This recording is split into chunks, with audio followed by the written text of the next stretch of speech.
welcome everybody to the community track of the SFSCon 2023. In this track, a lot of nice people will talk about how to build community and engage people to contribute to open source software. And our first speaker will be Florian Effenberger of the Document Foundation. The stage is yours.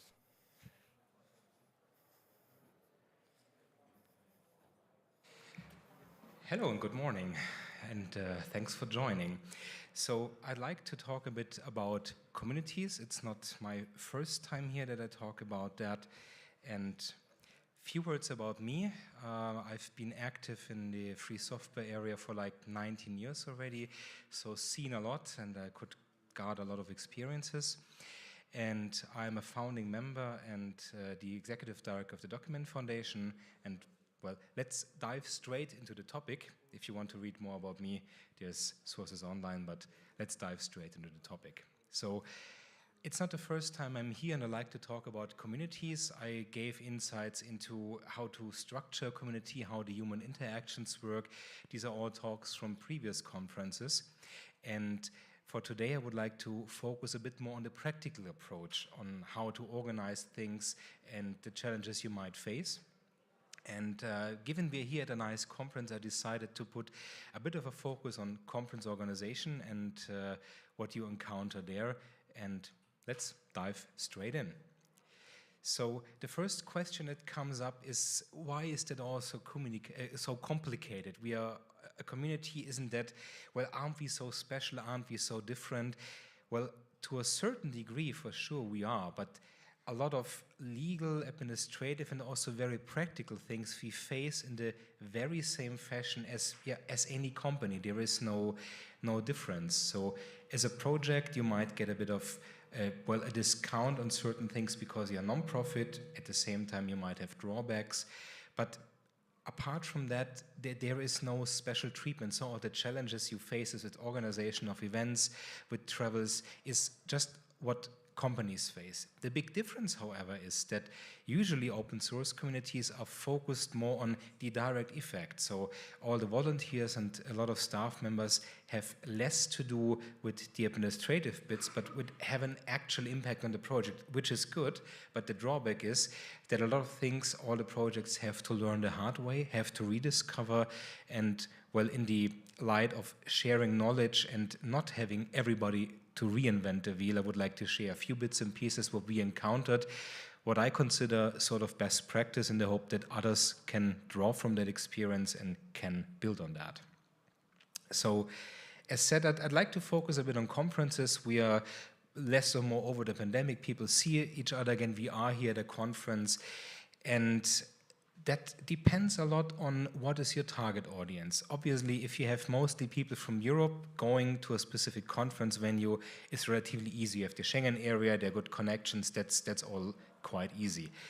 However, if you are a larger community like the LibreOffice projects, you have people from all over the world, and then you face a lot of challenges because people might not enter a country or they don't want to. I mean, these days we see a lot of tensions between countries, and there are destinations where people don't feel well in going or where it's really hard to go. So the first thing to keep people happy is to actually find a location that most community members can enter, where they can easily travel. And obviously, if you have an international community, then please focus on having alternate locations. Let's not always be in Europe or always be in the US. So to speak, the travel burden should be with somebody else each year, and it should not always be one specific group with a very long travel and a very hard way to get there. Then very practically, and we just had that because we just had our LibreOffice conference taking place, keep in mind that for some people to enter the country, they need a visa, and for that they need an invitation letter. And of course, your organization can give that, but practically, and often this is discovered way too late, it must be the entity in the country. So if you're a German entity and you want to invite, for example, to Italy, I don't think this will work. So what you want to do to have many people be able to attend your conference is to have a local entity at least supporting you and being able to issue those invitation letters that are required for the visa. Plus, keep in mind, sometimes under specific circumstances, you might to make a very high deposit or safety guarantee that can easily exceed 10K, keep that in mind. It can be organized, but you need to have it on screen. When that is clarified, people need to travel there. And if you're in Europe, it's just the next country, it might be easy, but again, keep in mind, not everybody can bankroll the costs. There are different salary levels, there are different currencies, so keep in mind that you might want to pay or refund people already before they have attended your conference. What I disadvise, however, it's tempting that you just book directly and organize, but you will very quickly be the travel agency, and we had that once. We organized the hotel, we booked directly, and people shift left and right with the arrival, with the departure. You cannot cope with that. So as tempting as it is, I suggest do not be the travel agency, refund people, but they should organize trips themselves. Last but not least, there's paperwork involved. Make the process as easy as possible. So if you can't spare your folks to send stuff around the world to make tax officers happy, make the process at least easy so they don't have to do it 3 times. Then when people are going to a conference, keep one thing in mind. If you do this as an employee, it's your paid work time. If people go there as volunteers, it's usually their vacation time. And if you look at the countries, vacation time per country is split very much. So in Germany, there is much more vacation than in the US, for example. That means if somebody goes to an event and spends a week there, that could be half the annual vacation they have. Keep that in mind. That is not so easy for those people. That means if you plan a conference, you might want to consider running it over a weekend, so it's not too much vacation time. Plus, you might want to organize it in a way that it's not in the Christmas season or in the holiday season, to actually make attendance easier for people so they don't have to spend half of the family vacation just to attend your conference. That can be quite a significant burden, actually. Then the venue. Traveling can be quite challenging. Going by train to Bolzano from my place is easy, but there are other locations where you have to fly, you have to change, you have to take a bus, you have to take a train, and so on.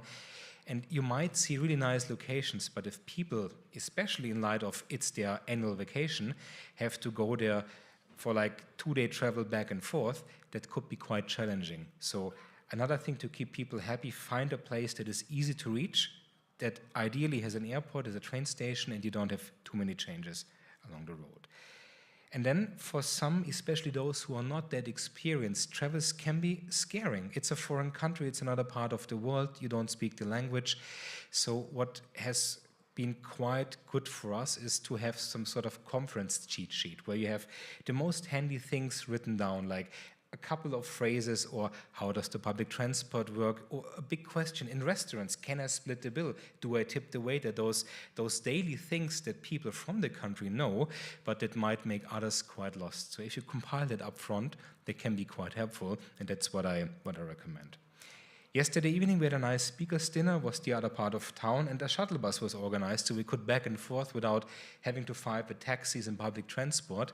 This is something I also recommend if you have a conference venue a bit further away, to make it easier for your attendees. They already traveled, they maybe had a long trip, they might be exhausted. Keep that in mind, it makes attendance much easier. On the conference venue itself, you want to be inclusive. That means take care that it's accessible, and that means the door size, that means the stairs, that means specific toilets and so on, so people can be there. This is something people often have on screen, and new buildings usually cope with that. The other thing, however, what we learned is you see many people here taking pictures, taking recordings, it's posted on social media, and some people are just not happy to be on a picture. And we had it once that after the conference we had to go through all the pictures and remove specific people who didn't want to be on a picture.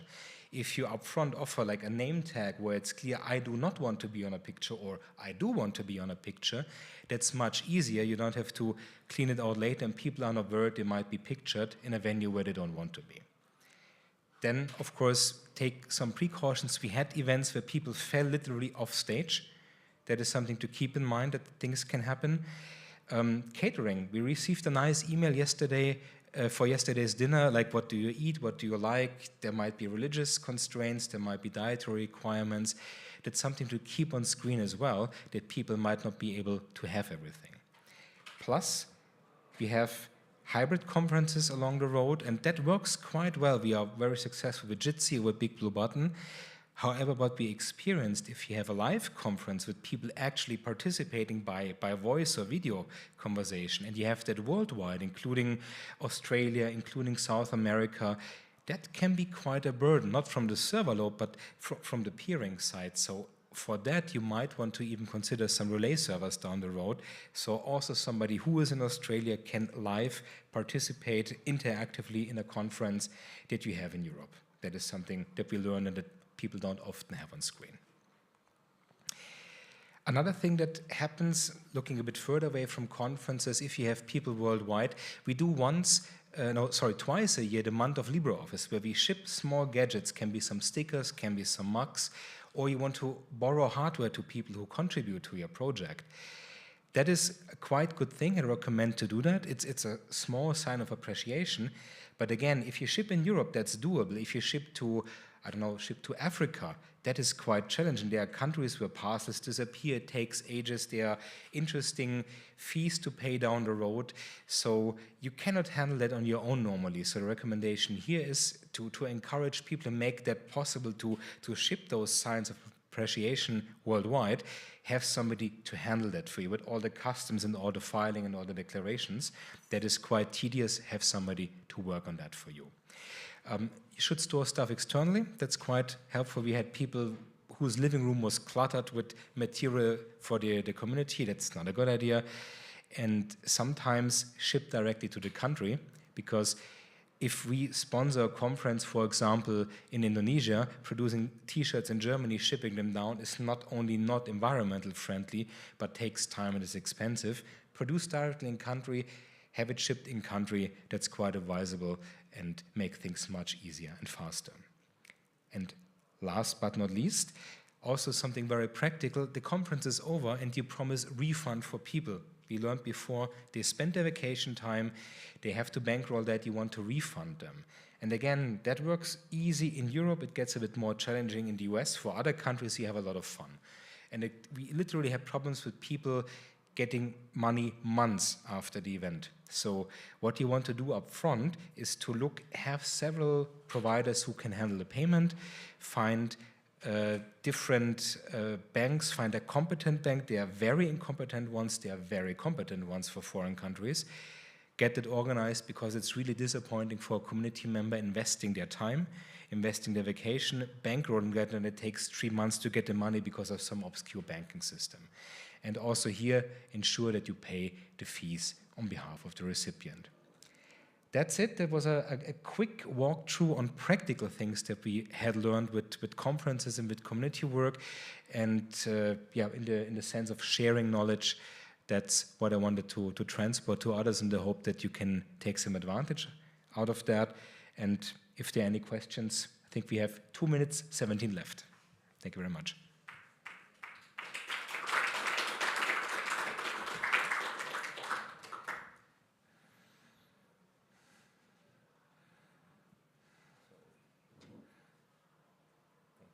Florian.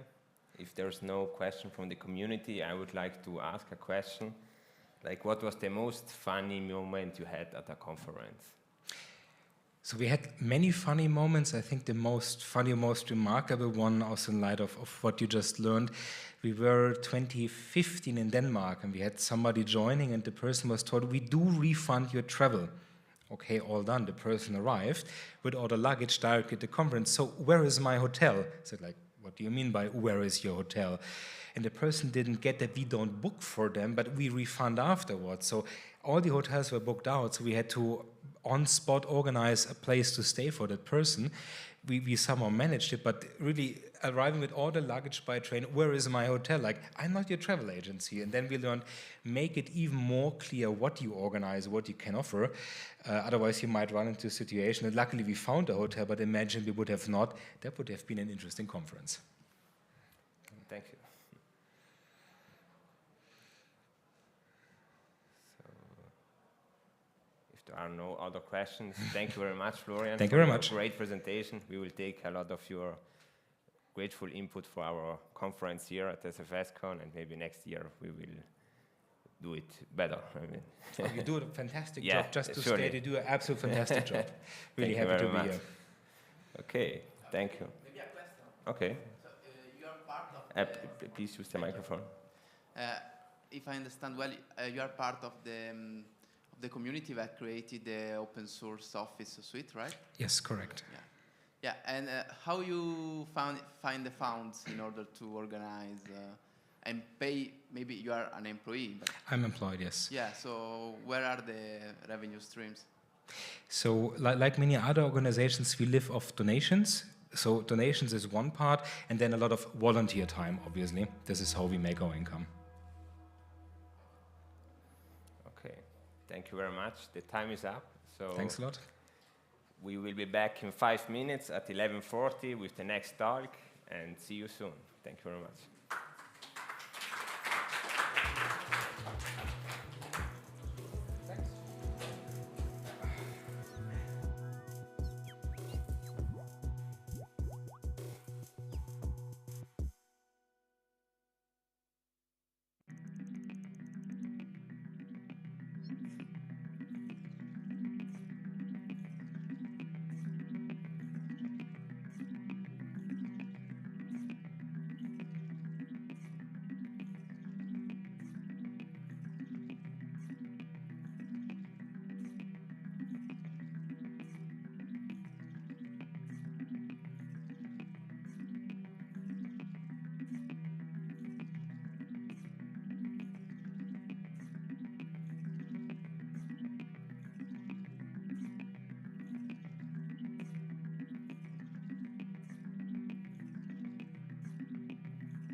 track.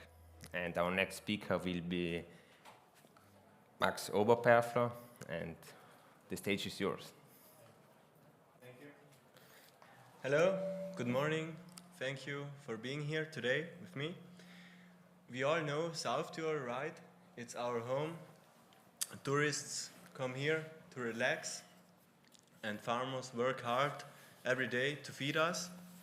Imagine we have a technology to improve the entire workflow for those both sectors. I have a solution for you. It's called decentralized applications. Today, we're gonna see how these decentralized applications improve the entire workflow for the South Tyrolean economy. Today, Today, first of all, we start about the Competence Center for Artificial Intelligence and Blockchain Technology. Then I'll give you a little introduction to the topic. Then I'll give you a little overview of decentralized applications. Then we're going to look at the benefits of DApps in tourism, then the benefits in agriculture, then the benefits for South Tyrol, and at the end we wrap all together. Okay. The Competence Center for Artificial Intelligence and Blockchain Technology is an innovation hub where we help local companies to implement these new technologies. But now let's dive deeper into the topic of decentralized applications. Decentralized applications are like apps on your phone, but they are special. But what makes them so special? One word: decentralization. No single entity or company has control over the network. This isn't just a technical detail, this is a game changer. Decentralization means that the power goes back to the user. The aim is to give this entire power back to the user. No, as I said, no single person holds the power, and we make sure that everyone gets the shot. But in these special networks, like this decentralized finance field, how does transactions work there? In this world, we don't use regular money. We use a special kind of currency called cryptocurrency. You surely heard about Bitcoin or Ethereum. Those two currencies are very important because with these currencies, the transactions get facilitated. But how do we ensure that everything is smooth? Everything is smooth and transparent. Yes. Sorry, I failed to move on with the slide. Here you have the slide. Sorry. How do we ensure that everything runs smoothly? The consensus mechanisms. The consensus mechanism, you can imagine every decision in this network is like a group decision. Everyone has a voice. The aim is to give the power back to the user. But now let's see how tourism can benefit from this new technology. Tourism is one of our lifelines here in South Tyrol. Millions of tourists, it attracts millions of tourists every year, but it faces its own sets of challenges. I worked on 3 major improvement points with decentralized applications. The first process who can be improved is booking and reservation. With DApps, the customer can book directly the journey without a middleman, and this ensures transparency. The second point, a very important point in my opinion, are payments. With decentralized finance and decentralized applications, you can improve the entire payment process with cryptocurrencies. You can pay directly without intermediaries. It's more secure and with lower fees. The next point, the next very important point, are engagement and loyalty programs. You can offer incentives and reward the tourists for re-choosing South Tyrol as a destination. You can imagine like a digital passport where the tourists collect points. I also prepared an example for you. Just Travala.com. Travala.com is a decentralized booking platform where the customer can directly book his journey with cryptocurrencies, and it's like it's like booking, but it's decentralized. This is the beauty of it. Yes. Okay, let's move on to the agriculture sector. Agriculture is the backbone of South Tyrol. We have fertile lands, finest crops, and the farmers work very hard every day to feed us. But the agriculture sector have two important challenges. The first is to ensure the product quality, and the second is to reach the right market. With decentralized applications, in my opinion, you can improve four major points. The first is the traceability and the transparency, because nowadays, what is the biggest concern when you buy a product? You ask yourself, where does it come from?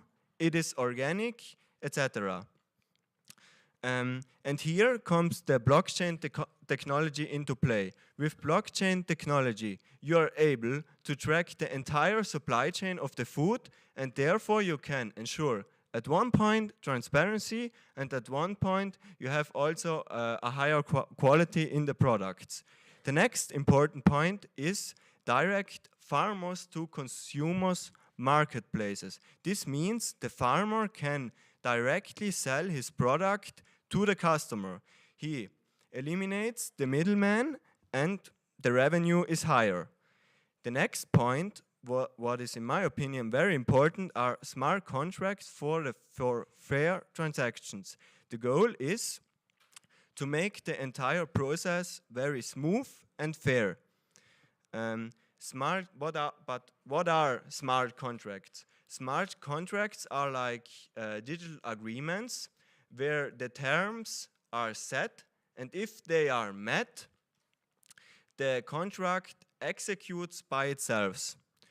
I provided to you today also an example for such a project. Ripe.io. Ripe.io leverages the blockchain technology, IoT, and artificial intelligence to, first of all, enhance the traceability and to assure quality. And this project offers the stakeholders real-time data across the entire supply chain. Here I have Here I have the website, and if you are interested, you can go on the website and get more details. But now let's move on to the most important slide of my presentation today, the benefits for South Tyrol. How do we ensure that our country continues to grow? One solution, in my opinion, can be the apps. I worked on 4 major improvement points. The first is the economic growth. With fewer intermediaries, when you use decentralized applications, you have fewer intermediaries, and this leads to more profit. The second point is you build trust. The transparent nature provide this assurance, and everything can be verified. The next point is you empower the locals, because the apps democratize the entire digital space. business owners have more control, and you get direct feedback from the farmers or from the consumers. And the last point was what is also very important is sustainability and responsibility. Nowadays, this aspect, as you know, is very important, and blockchain technology can promote this sustainability aspect. Yes, in both sectors, agriculture and tourism. Okay, but now let's wrap all together. DApps holds immense potential for South Tyrol. But how does the future look like? Let's envision the future together. The first step, in my opinion, is a pilot project. You can start at a little scale and then improve step by step. Awareness is key. You have to ensure that from day one, everyone is on board, and also the farmers and the hoteliers are aware of these new technologies. Then another very, very important point is to collaborate with tech experts in this sector to ensure that the quality of these products, of these pilot projects are very high. The next point is to regularly collect feedback from farmers, consumers, etc. And at the end, when these pilot projects are successful, you can level up and expand in other fields. Yeah, the journey is very exciting. We have huge potential for South Tyrol, and South Tyrol can lead the way in showcasing the transformation in these traditional sectors. Thank you for your attention, and I wish you a great conference today. Thank you.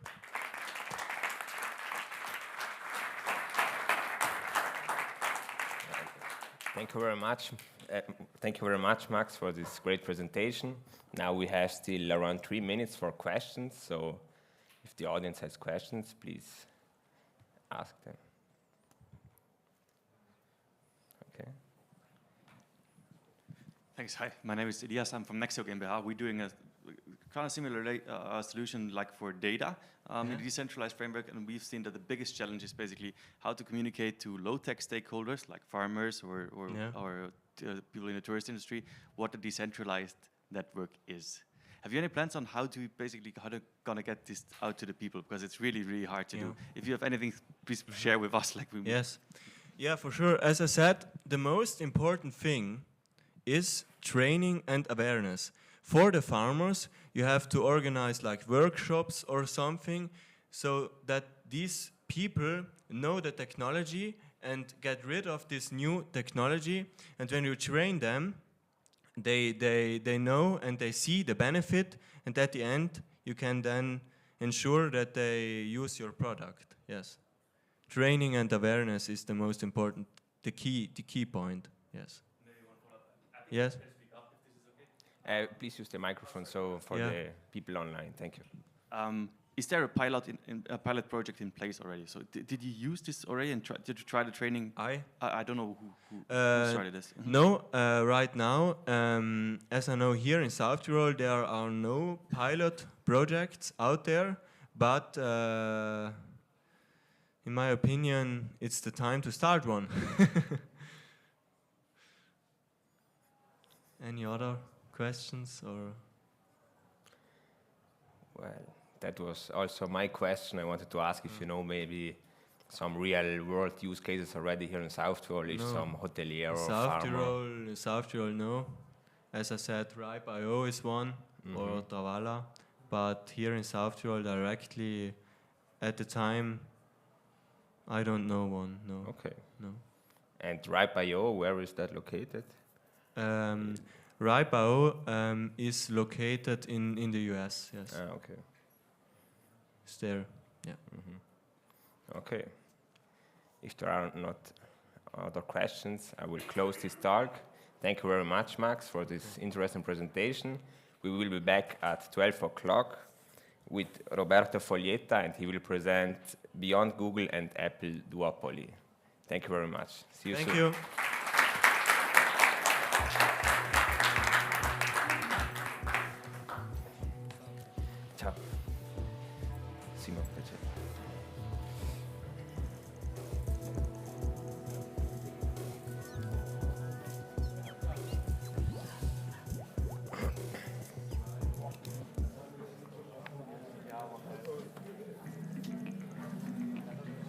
Joseph. Hi. Presenting after the next.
Okay, so welcome back to the community track of the SFSCon 2023. Our next speaker is Roberto Foglietta. The stage is yours. Thank you.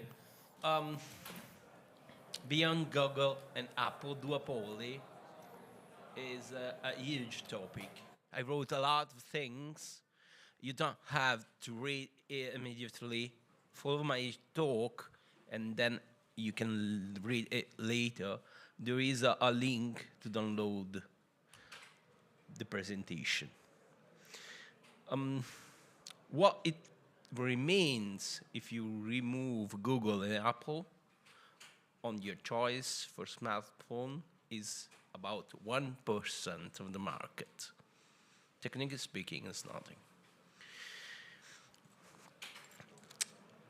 People at the moment are concerned about privacy, less concerned about security. But unfortunately, security is more important than privacy. Because without security, you cannot have a privacy as well. It's even worse. Because privacy is about who manages your data and how. In some way, there is a legislation that norms the activities. But without the security, you have no any guarantee about what data is going out of your phone. Obviously, there are different levels: freedom, security, privacy. In my opinion, it's not possible to enforce security in a system if you can inspect the source code. Unfortunately, with the smartphone, the code is not the only part that should be inspected in a perfect world.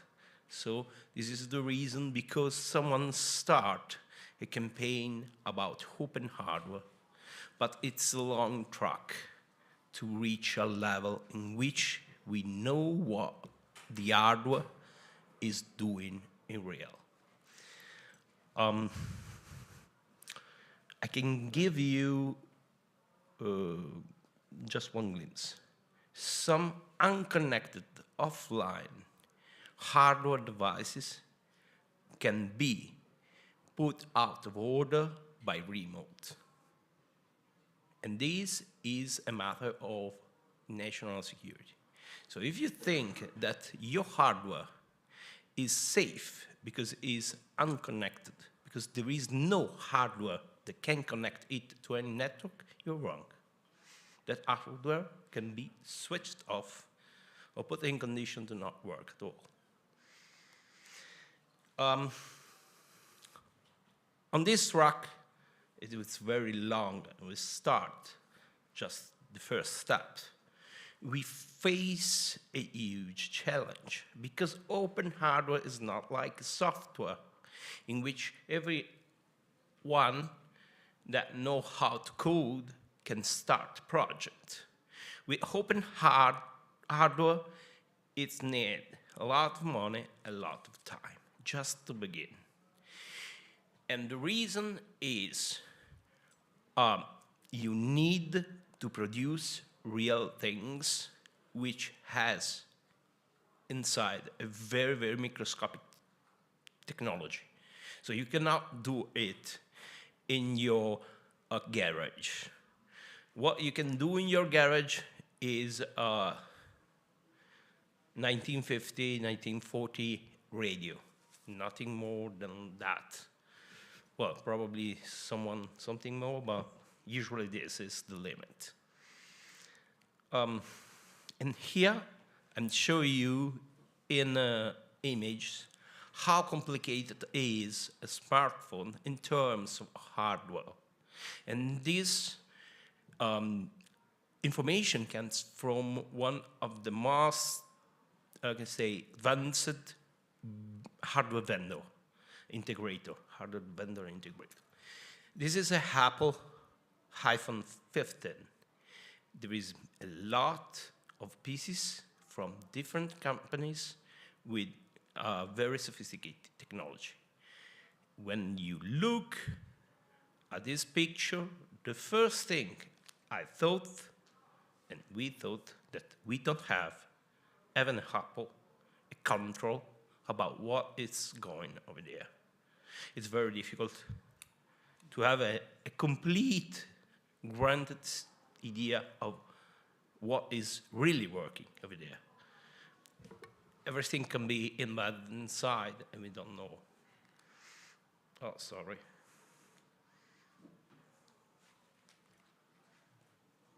Okay.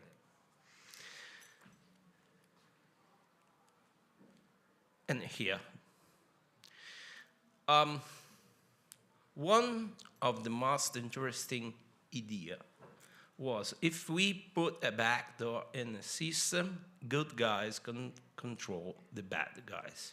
First of all, the histories teach us that good guys and bad guys are not so, can say, absolute terms, are very relative. Who has the power is the good guy and the other's the bad. So put a backdoor was an idea that others cannot develop a technology and knowledge to open that door. Unfortunately, this is not true anymore, especially because the real bad guys, the primes, developed a business, not anymore an egocentric black hat hacker alone to try to challenge the system like a kamikaze. No, now we face a world in which crime is very well funded, very well organized, plenty of skilled people, especially because in Europe and in USA, IT, information technology people are underpaid. Sometimes very underpaid, compared to 20 years ago. So technology is much more, we can say, complex or complicated as you prefer. And on the other side, the people who work on this are less trustworthy toward the system, because the system trying to push them on the lower level of society. And this, it depends on human resource model. If you are a resource, the company suck from you as much as possible. You are a cost, not an investment, not a capital gain. And the outcome is this. And this has a very little to do with technology, if you think about this. Has a lot to do about business, society, and awareness. People do not know, and this is the biggest problem. On that first, we say that apart Google and Apple, we have 1% of the market that is outside this duopoly.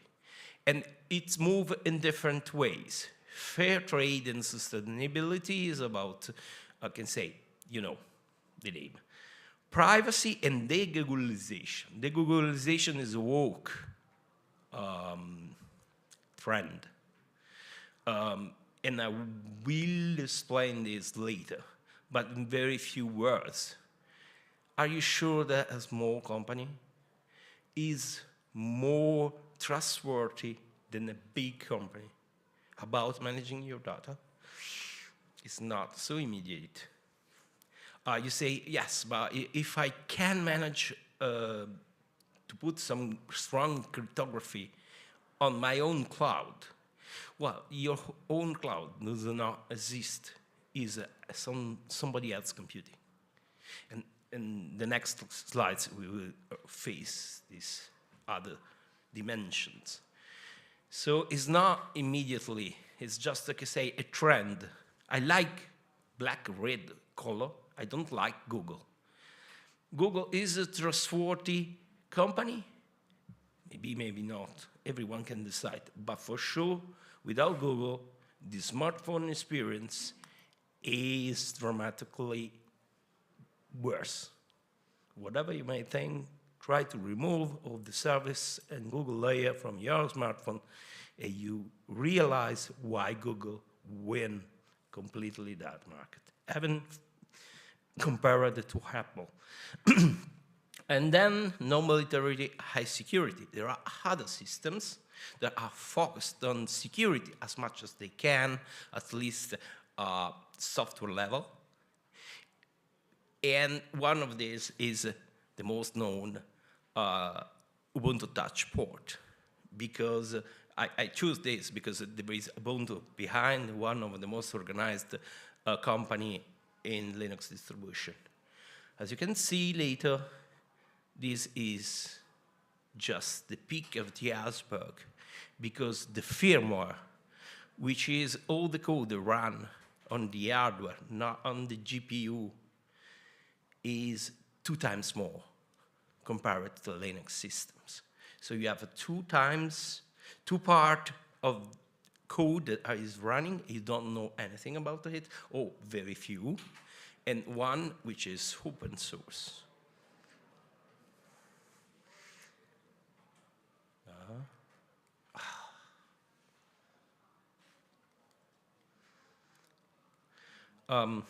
Yeah, and these is the, can say, cons, pro and cons of the 3 of this way of doing that alternative. Fair trade and sustainability costs more money. And you say, okay, it's fine, because fairness and ecological footprint is important, and I'm keen to pay for it. Unfortunately, it's having more costly than refurbishment, recycling.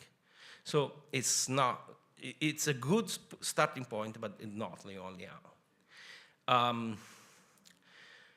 Again, when you have no military high security in your system, your user experience is dramatically worse, because compared to other systems. Google is a cloud company, is app company, is Android company. If you remove all of this, you have to manage yourself the cloud. And here you can choose many. Which one? Nextcloud, that is here, allow you to manage your own cloud, but you have to manage your own cryptography as well, in communication, like a VPN, and in storage. Because I can trust the company, but maybe employee is not such a good person for many reasons. Reasonable, no? You know, how many people is involved, and more higher is the probability that one of them fail in something, or error, or corruption, whatever. And this happens also in mechanical system, many parts, many potential error, or failure. On the other side, you may choose something like Proton. You say in Switzerland, CERN, blah, blah, blah, blah, blah, blah. But the most important thing is their core business is privacy. So if they fail on that, they fail completely, because you don't trust it anymore. And more or less, these are, can say, the two sides of the bar. Those who say privacy is my core business, if I fail here, I fail everything. And those say, I give you maximum flexibility, and then you have to manage it by yourself. You lost your cryptographic key. Hello, data, goodbye. So there is pro and cons. And again, when you get out to mainstream, a lot of possibility happens, but you have to manage it. So it's a huge challenge. The state of art, it's gone. State art is quite bad. The best hardware supported, first of all, is not open source. really sorry, but the time is up. We have a tight schedule, and we have to respect the times. Okay, well, fine. It's fine for me, no problem. Thank you very much for your presentation. Really interesting. Sorry. Can you put the link to download the slides for the other people so they can... I don't know.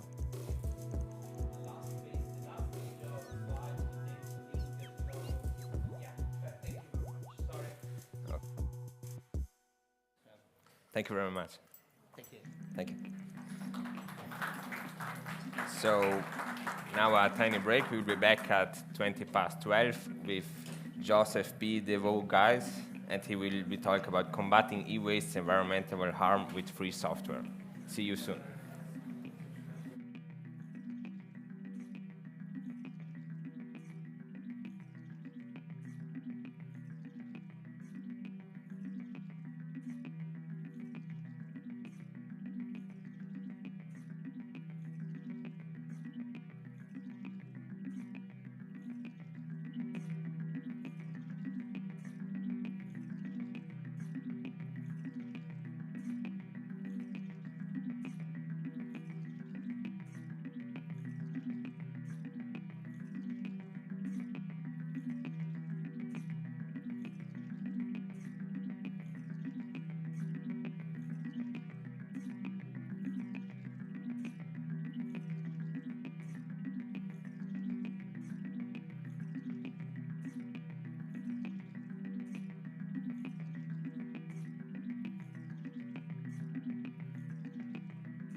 Welcome back to the community track of the SFSCon 2023. Now our next speaker is Joseph from KDE. The stage is yours. Thank you, all of you for being here. I know that there's the option of going to lunch, but you decided to be here, and I appreciate it. So I'm going to be presenting today on combating e-waste environmental harm with free software. I'm here representing the KDE eco community. The real work is done by them. I'm just here to spread the message about what we're doing in KDE. There are a lot of links in the slides. If you want to follow up on some of the information here, feel free to scan the QR code or go to the link that's there, or you can go to the website eco.kde.org, and you'll probably find a link to the website by going there. Before I get started, I usually like to ask the public a couple of questions, and I'm going to do that today as well. The first one is, who here is familiar with this symbol? Raise your hand. Okay.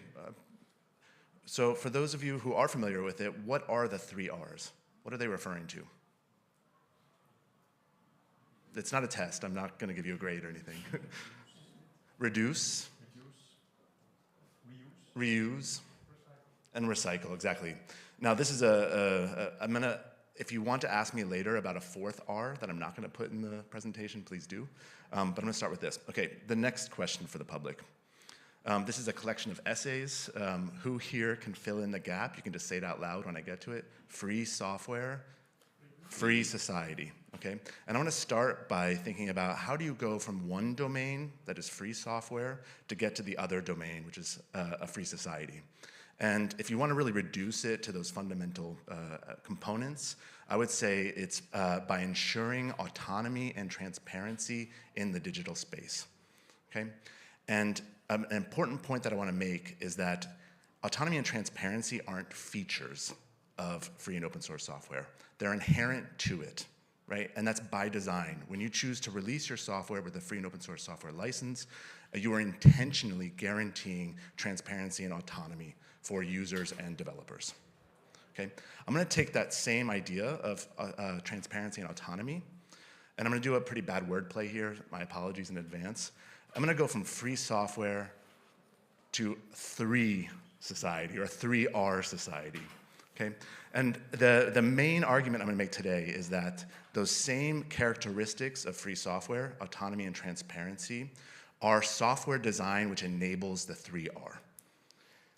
There's a term for products that are designed to enable the 3R across their life cycle. It's called a circular economy. And it's estimated that shifting from a linear economy to a circular economy could reduce greenhouse gas emissions by up to 70%. So what do we mean by a linear economy? It's an economy in which you have produce, use, and then dispose, represented here by 6 stages. A circular economy, instead of going from dispose to emission leakage, you try to prevent that by reusing through longer use of a device, reusing a device that may otherwise be junk, or recycling. And I'm going to talk about today how FOSS enables the 3R throughout a product's life cycle. Okay. All of the stages apply individually to both software and hardware. The focus today is going to be on autonomy and transparency, where they intersect, where they meet. And I'm going to talk about it in 3 different ways. Lean software for longer and more efficient hardware use enabled by software freedom. Vendor independence for hardware reuse via repairability and upgradability enabled by software freedom. And software recycling, that is support for new hardware and independent reuse and repair enabled by software freedom. Okay. But first, what's the problem? So let's start in the waste bin, right? This is the end of the linear model of produce, use, and dispose. In 2015, Achim Steiner from the UN declared there was a tsunami of e-waste rolling out over the globe. In 2016, we produced 45 million tons of e-waste. In material, that would be the equivalent of about 4,500 Eiffel Towers in 1 year. If you stack those Eiffel Towers, that would be 17 times higher than Mount Everest. There's a lot of e-waste. and it's growing. 2019, the World Economic Forum declared e-waste the fastest growing waste stream in the world. 2022, there was a 30% increase from 2016. We're now producing upwards of 60 million tons a year. Of that, less than 20% gets recycled. And for the e-waste that lands in a landfill, it's less than 2% of all the waste there, but it contributes 70% of the toxic waste. The waste and emission leakage when it's processed is also toxic. In the best case, so this is a picture from Ghana, where many of our devices land, just outside of Accra. In the best case, you're contributing toxins to the soil, to the air, and to the water. In the worst case, this is a picture from the West Bank, also an e-waste treatment center. You're also harming the people doing that work and the residents living nearby. This is from an article in which they discuss how lymphoma and other cancers are increased in areas around e-waste treatment. Okay, if you can't tell, that's the sun behind this black cloud. And that cloud is probably produced from burning insulated cables. It's one of the hardest things to treat. And after the disposal, you're probably going to replace those devices, right? And so the process starts from the beginning, where you have the energy and material input, production and transportation of a new device. And that's particularly problematic when you understand that there's a disproportionate impact on the environment of production. This is from Apple's life cycle assessment of the iPhone. They assume that the operating life of an iPhone is 3 years, and in those 3 years, about 80% of the greenhouse gas emissions over the entire life cycle of that product comes just from the production. Okay? And production has huge social costs, including human rights violations. This is a picture from child labor in the Congo, in a cobalt mine used for making batteries. So if we can prevent these stages, right, we're doing a good thing for the environment. And I want to talk today about how free software can do that. First, I want to talk about longer use.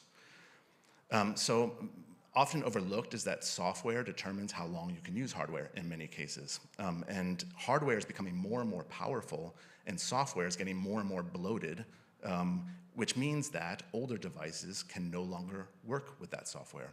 You have the problem of bloatware or feature creep.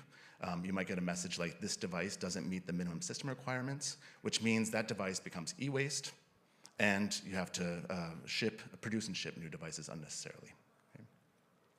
One way to talk about longer use is efficiency.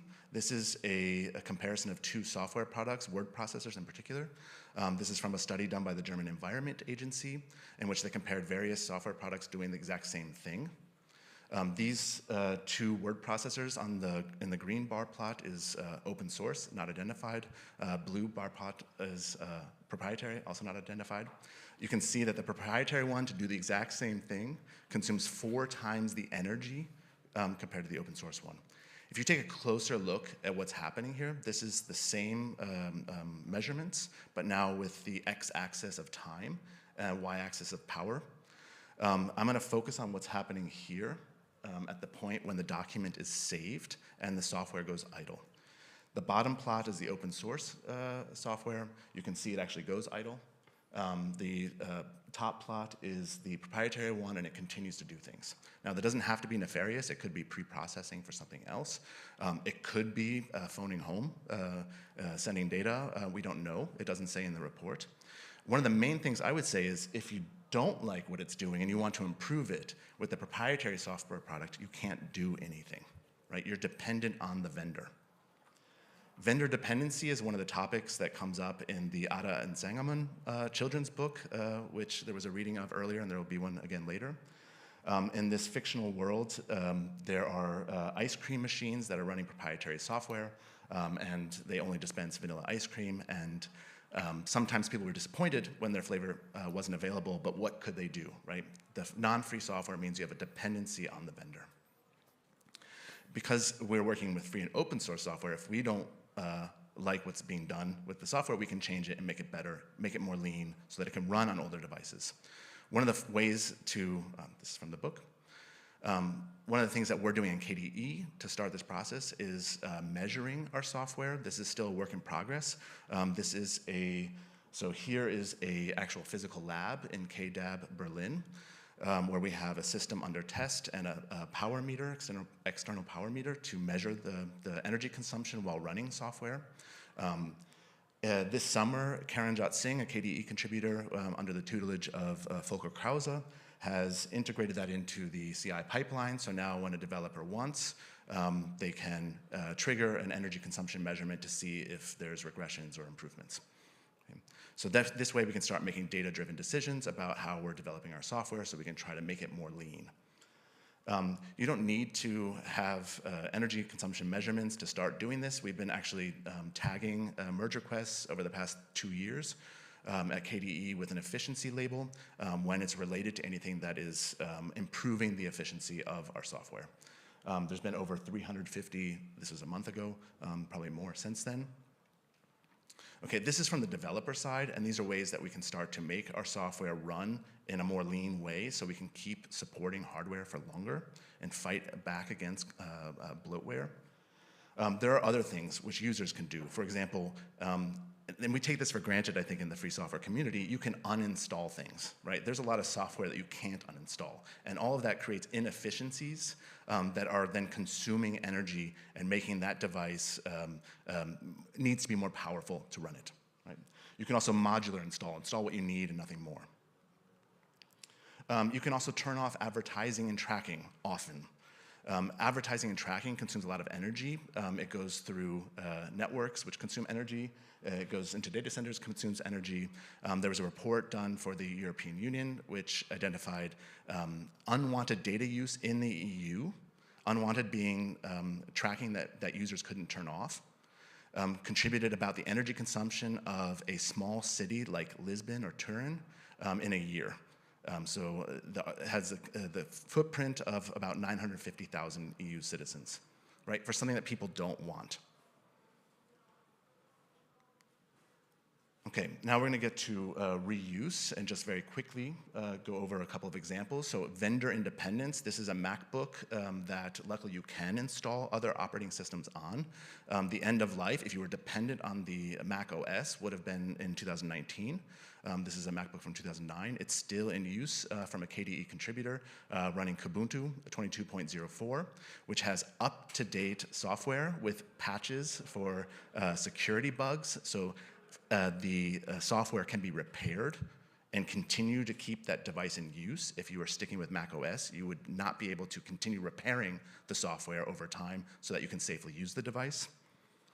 This is just an example, again, from that children's book where the vanilla ice cream machine, when you have access to the software to make it run, you can then make it do new things, right? And you can give new value, so you can upgrade the hardware when you have access to the software running on it.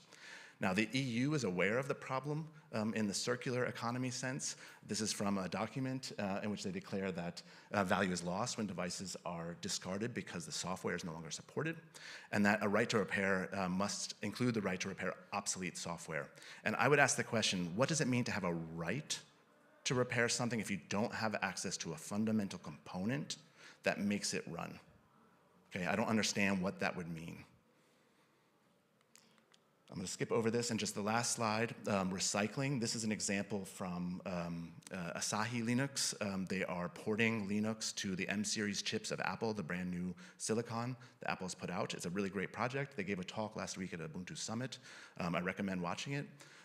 They are able, so they're doing really highly sophisticated work, reverse engineering these chips.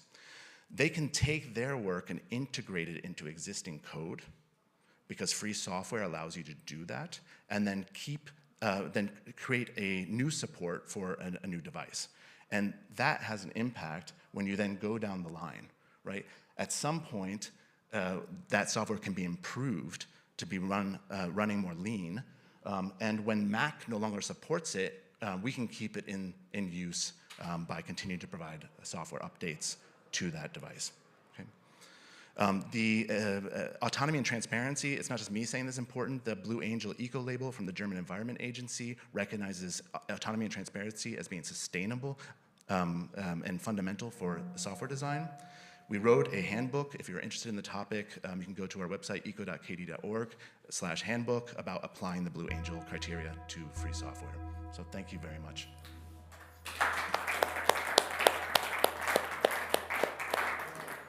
Thank you very much, Joseph, for this great presentation.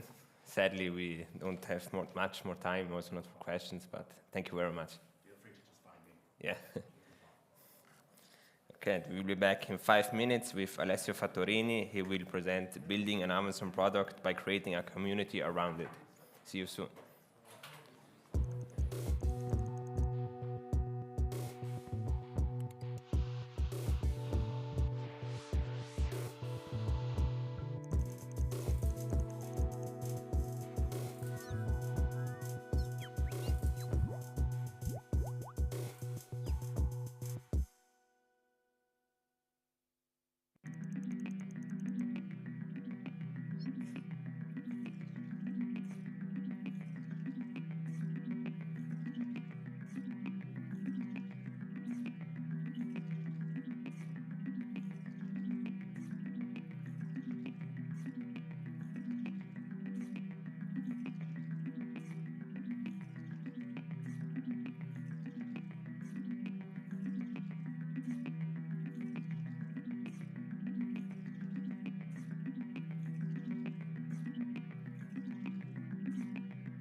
Okay, welcome back to the community track of the SFSCon 2023. Our next speaker is Alessio Fattorino from Netesis.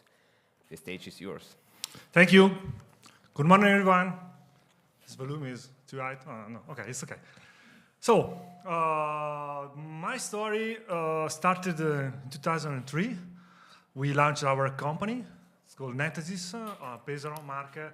It's a bridge between the innovation of open source and the business. This is our main goal. And we were system integrators. So we have a clear business model. We built everything upon existing open source project, adding value like training, documentation, translation, models, code, integrations, and sell everything to our customers that are IT companies, okay?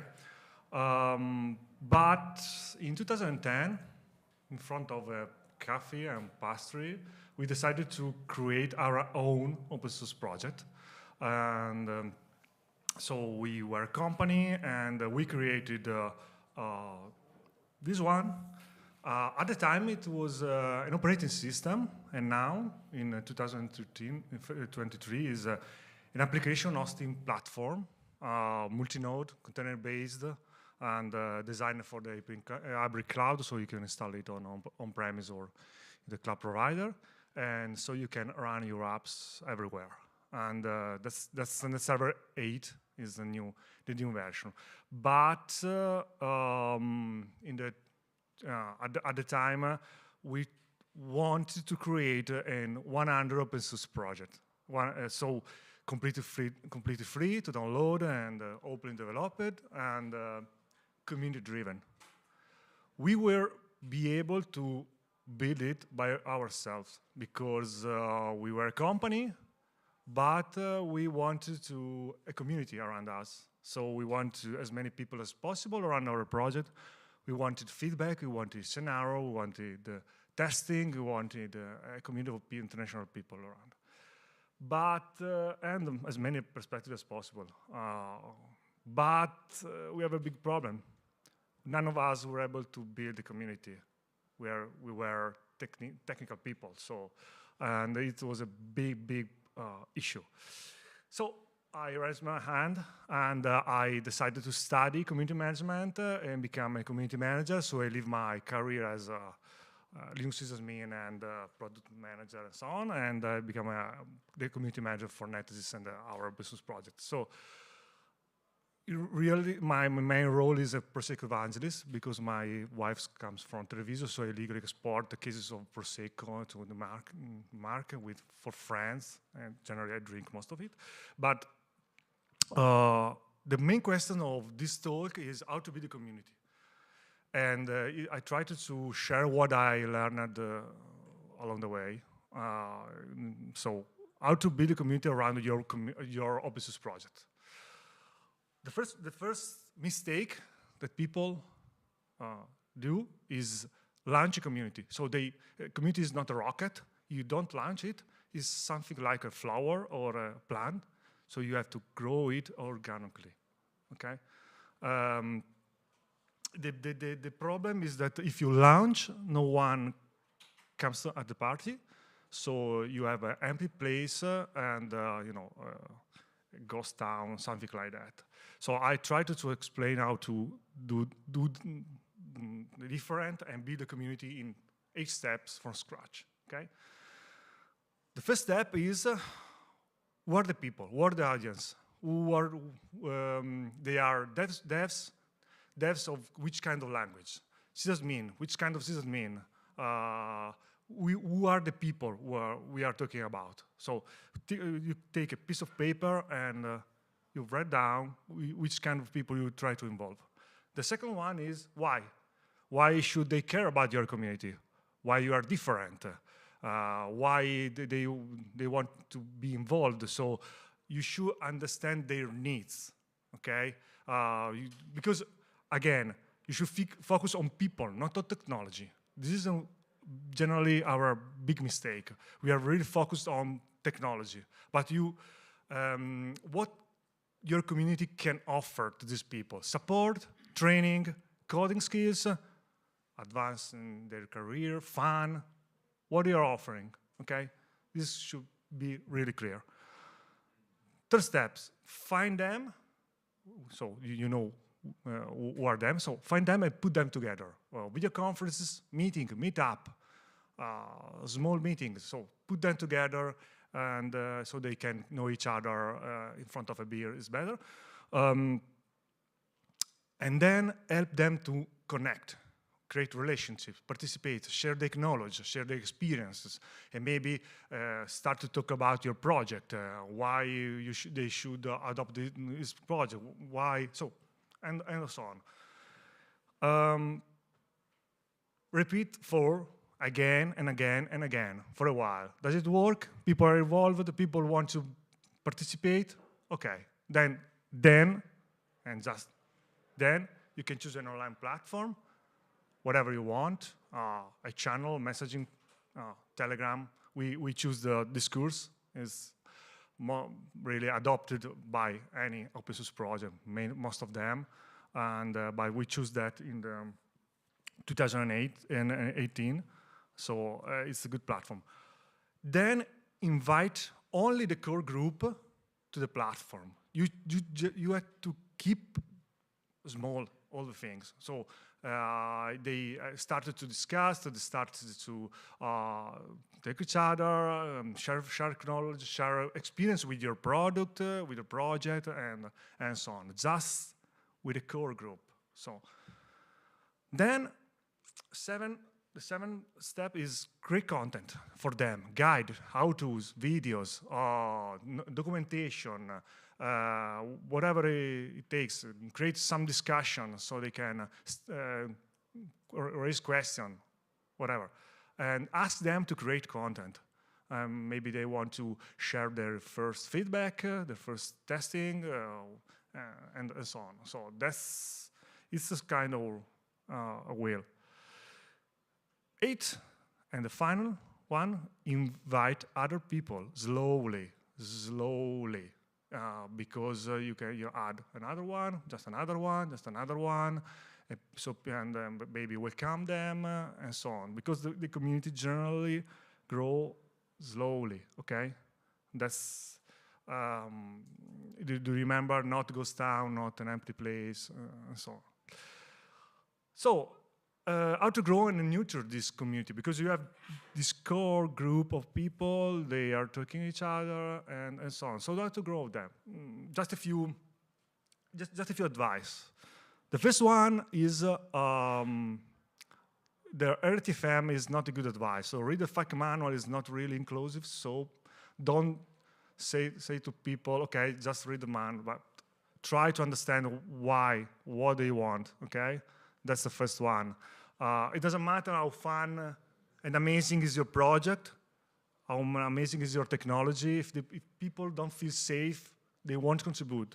They won't be there, and they won't talk. So that's the first, because the real problem of our open source project and community are inclusivity, okay? So be inclusive, create an environment where people feel safe, feel even if they don't have technical skills, okay, if don't really understand, they really know your project, okay, help them and create some simple rules, some example like that. We have this kind of rule, and don't be afraid to ask stupid question. Someone else will learn from every stupid question that you ask. And people feel safe because they can ask stupid questions. And people don't blame them. We try to don't blame them. But another one is, as OW2 said, everyone can be a contributor. So there's a place for everyone in your community. Just show them how they can contribute. So they can translate your project, they can test your project, support other people, help for testing, or maybe fill a bug report, or create a new discussion, spread the word, write something, record a video, whatever. Whatever, also not code contribution are welcomed, okay? The other one, technical open source community are really serious, okay? Too much serious. So, put a smile. It could be fun, okay? People generally don't like my memes, but I like it. I like them. So generally, when people, this is when people. I have a small thank you tool set. So I use a lot of this kind of GIF. This is when people answer to another guys and with a good job. Okay. This is one when they write down a guide. Okay. Or an how-to, and this one for a good piece of code. So you have a GIF for every contribution. And the last two advice are work out loud. It's important for us as a company. It's really important to work out loud. So share what we are working on and what you are about to do. This is really important. Roadmap, next steps, okay? Keep people updated on your last achievements because they can blame you or maybe say, oh, we forgot. We have forgotten to keep people updated. We were really focused on our development. And people say, oh, that's pretty silent. That's silence on your last version. So, simple tip, be verbose. Send a monthly, weekly newsletter with updates, top discussion, what happens into Backtracker. So create a brief summary, maybe, but understandable by humans, not just for the core people. And this is really simple. The last one is the support. So the support is really tricky thing in open source community. So at the beginning, you take overall the support question, so you are alone. But you can't be the only one, okay? So train your community to answer. Generally, I use one simple rule. I understand which skills people have. So maybe someone is really good at virtualization, very good at infrastructure, very good at things like this. And I call specific people to help other specific people. So Giovanni, can you help Brian to fix that? Can you help him to fix another one? So people are really helpful, and at the end maybe say thank you because it's a good way to involve people and push people to participate. At the end, I want to share this quote. It's really nice because it's really good advice. You need to have the people in your community, not just the technical one, because you need the communicators, the warm, the friendly people who really want to hug you and get you into the community. Who is the author of this quote? This one. But he said also, it's not for everybody, and definitely it's not me. I care just about technology, but my advice for you is become the people and create your own community. Now, thank you.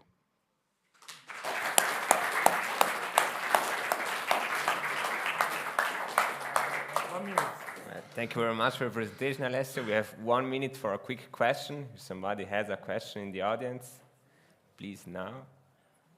Yeah, 1, 2. Yes, I do. Thank you for the presentation. I guess this are all very valid points, but you require kind of a financial backing for most of the steps. So this works because you have a company behind. Sorry. Can you repeat again because there is sorry. some.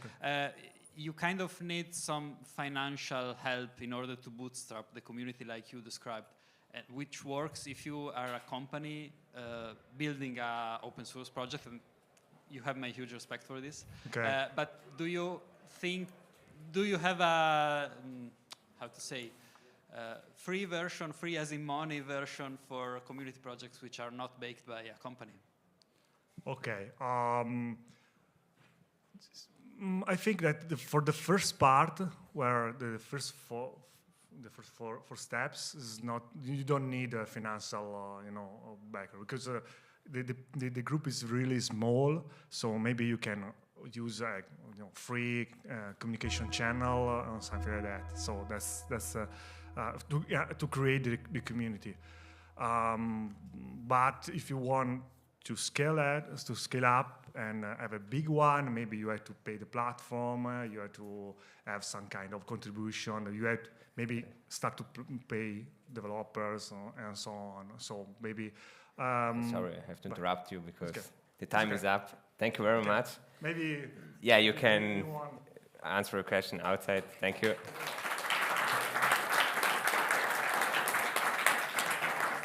We will be back at 1 o'clock with the next talk. Thank you very much.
Okay, welcome back to the community track of the SFSCon 2023. Our next speaker is Abid Monir Bajoura, and he will talk about sustainability for open source software.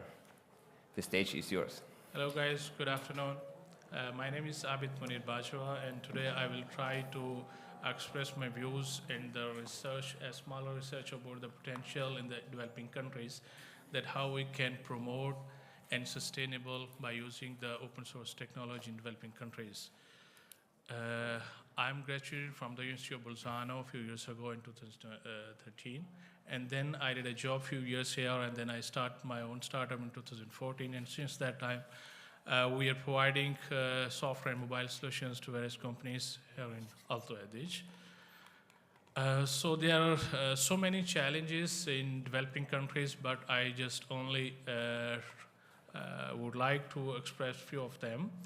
Like, no doubt in developing countries there's so much potential, that but we do not know that how we can overcome, how we can promote, how we can use that potential in open source software. Because if I know in my 20 years ago when I was a student in my country, we were trying to find the free softwares, like pirated. Sometimes we are cracking the property softwares, but still the people would like to have the free software. But 25 years ago, the open source was not like today.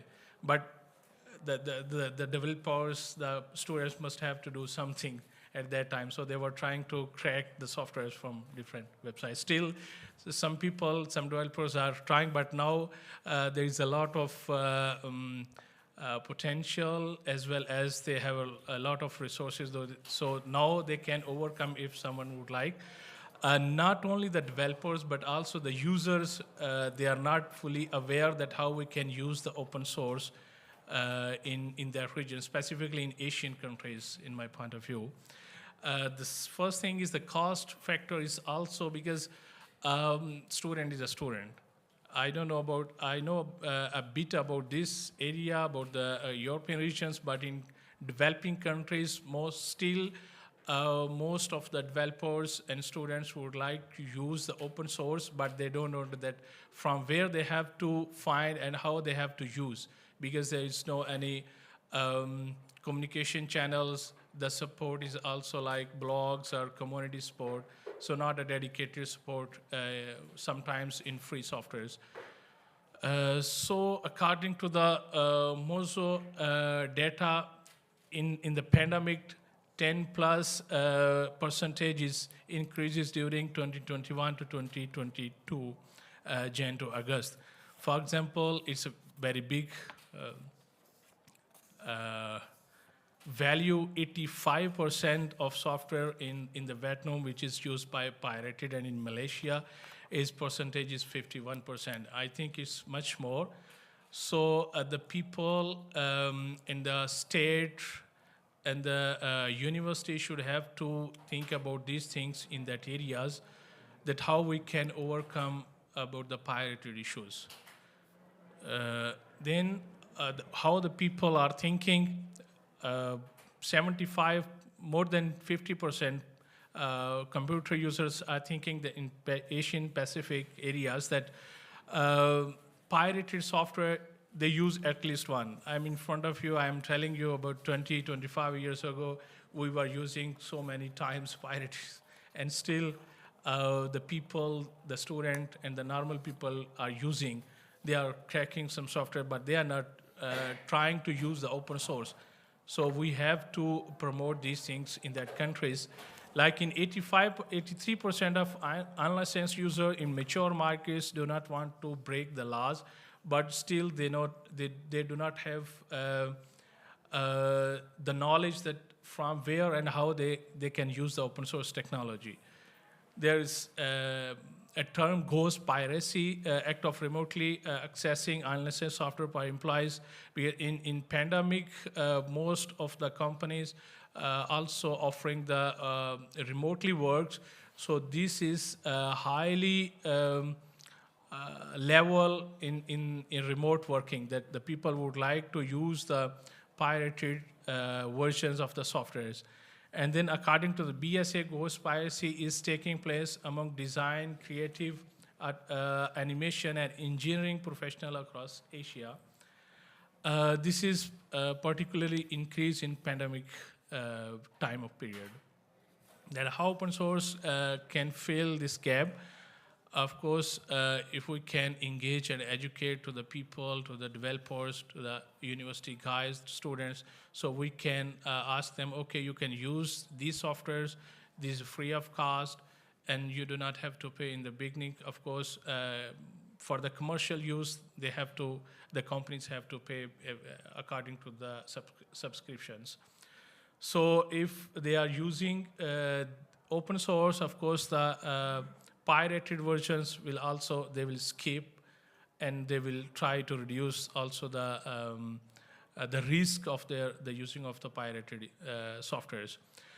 The second thing is how intellectual property laws can help promote and personal software in developing countries. Of course, if we can strictly implement the intellectual property laws in the developing countries, so the users will not have any other way, so they must have to use the free softwares. And this strict,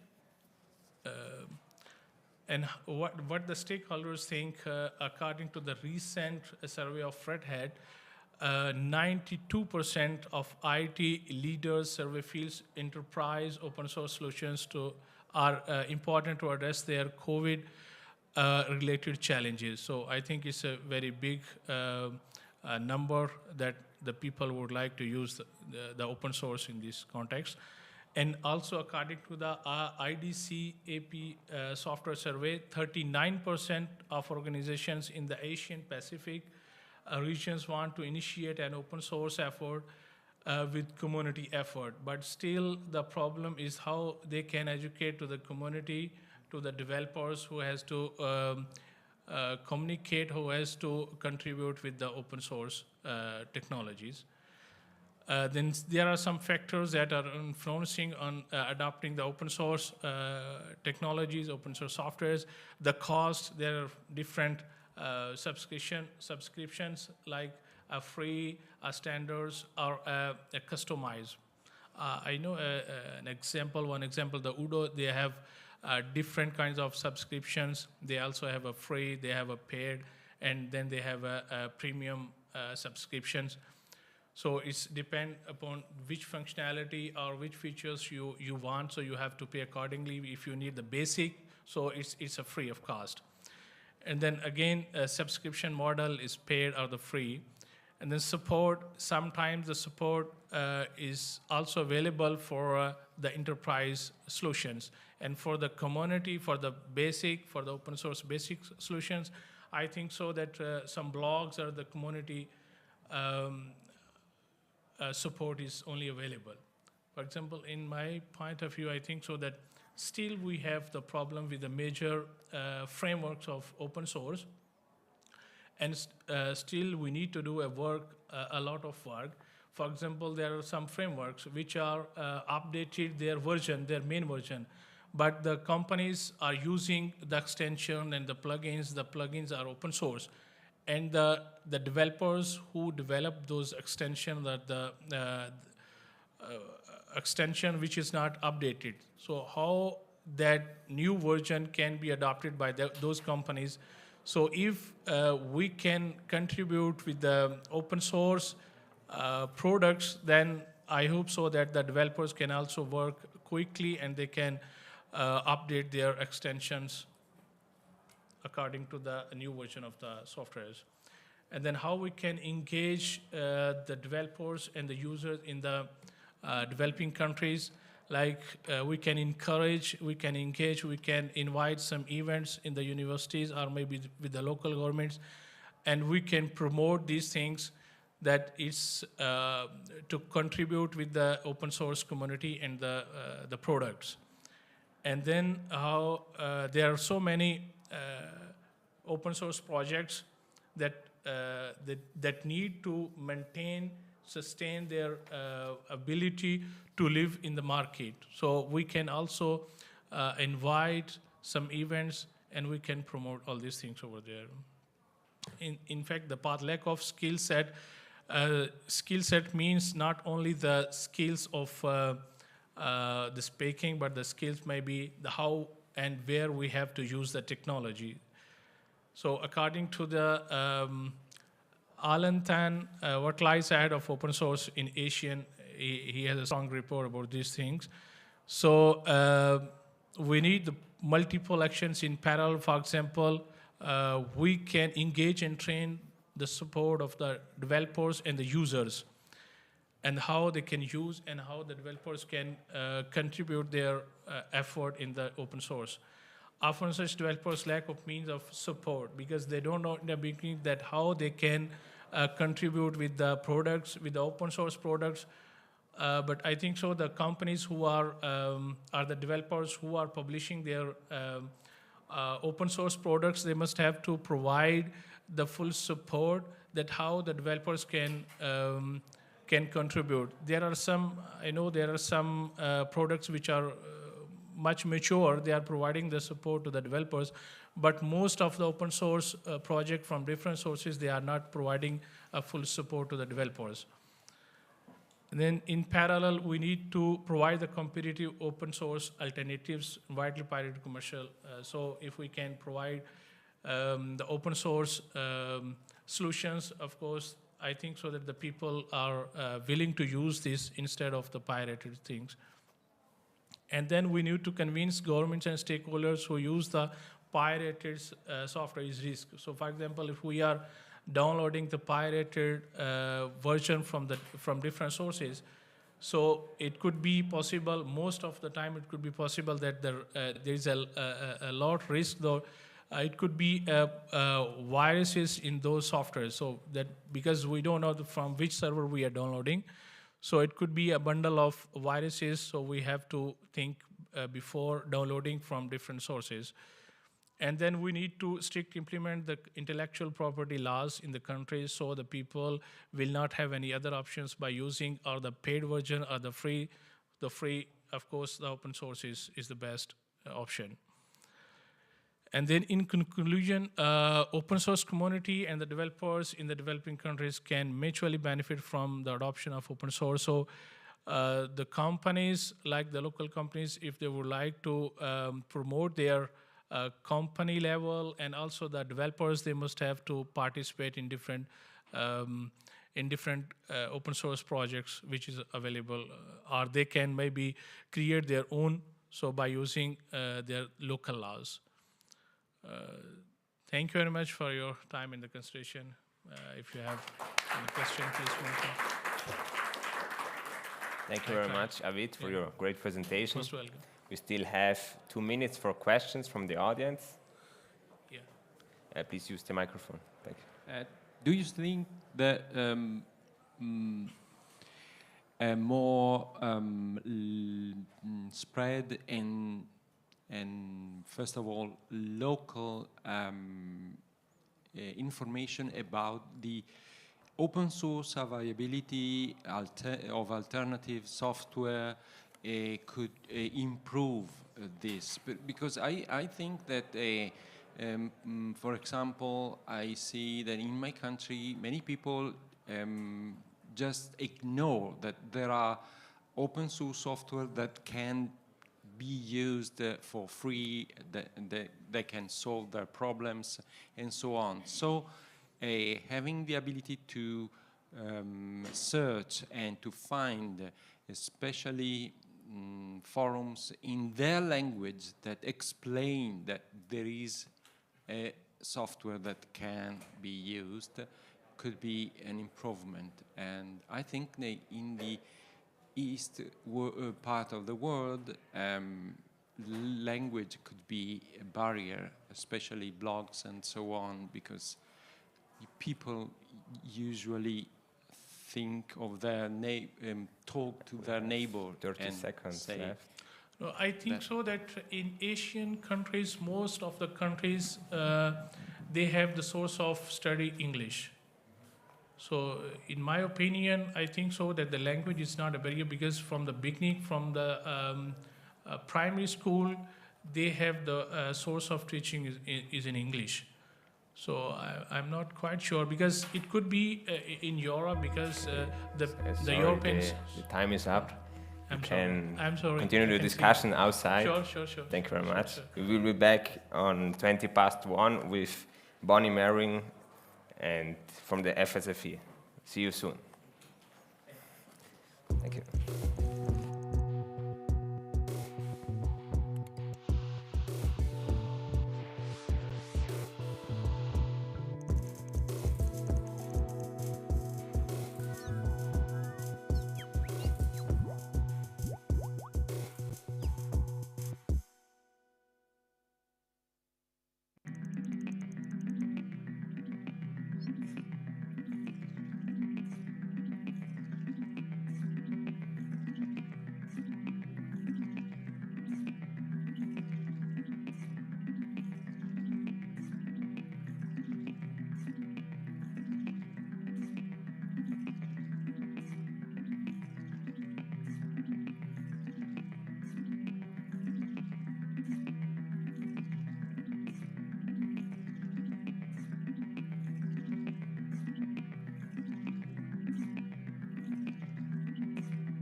Okay, welcome back to the community track of the SFSCon 2023. Our next speaker is Bonnie Mehring. The stage is yours.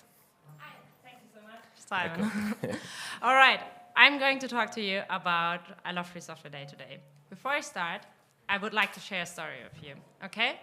Imagine there's a free software project out there, one that you really like, one that you use a lot. And in this community, everybody's saying thank you. On the mailing list, the people say, thank you for committing something.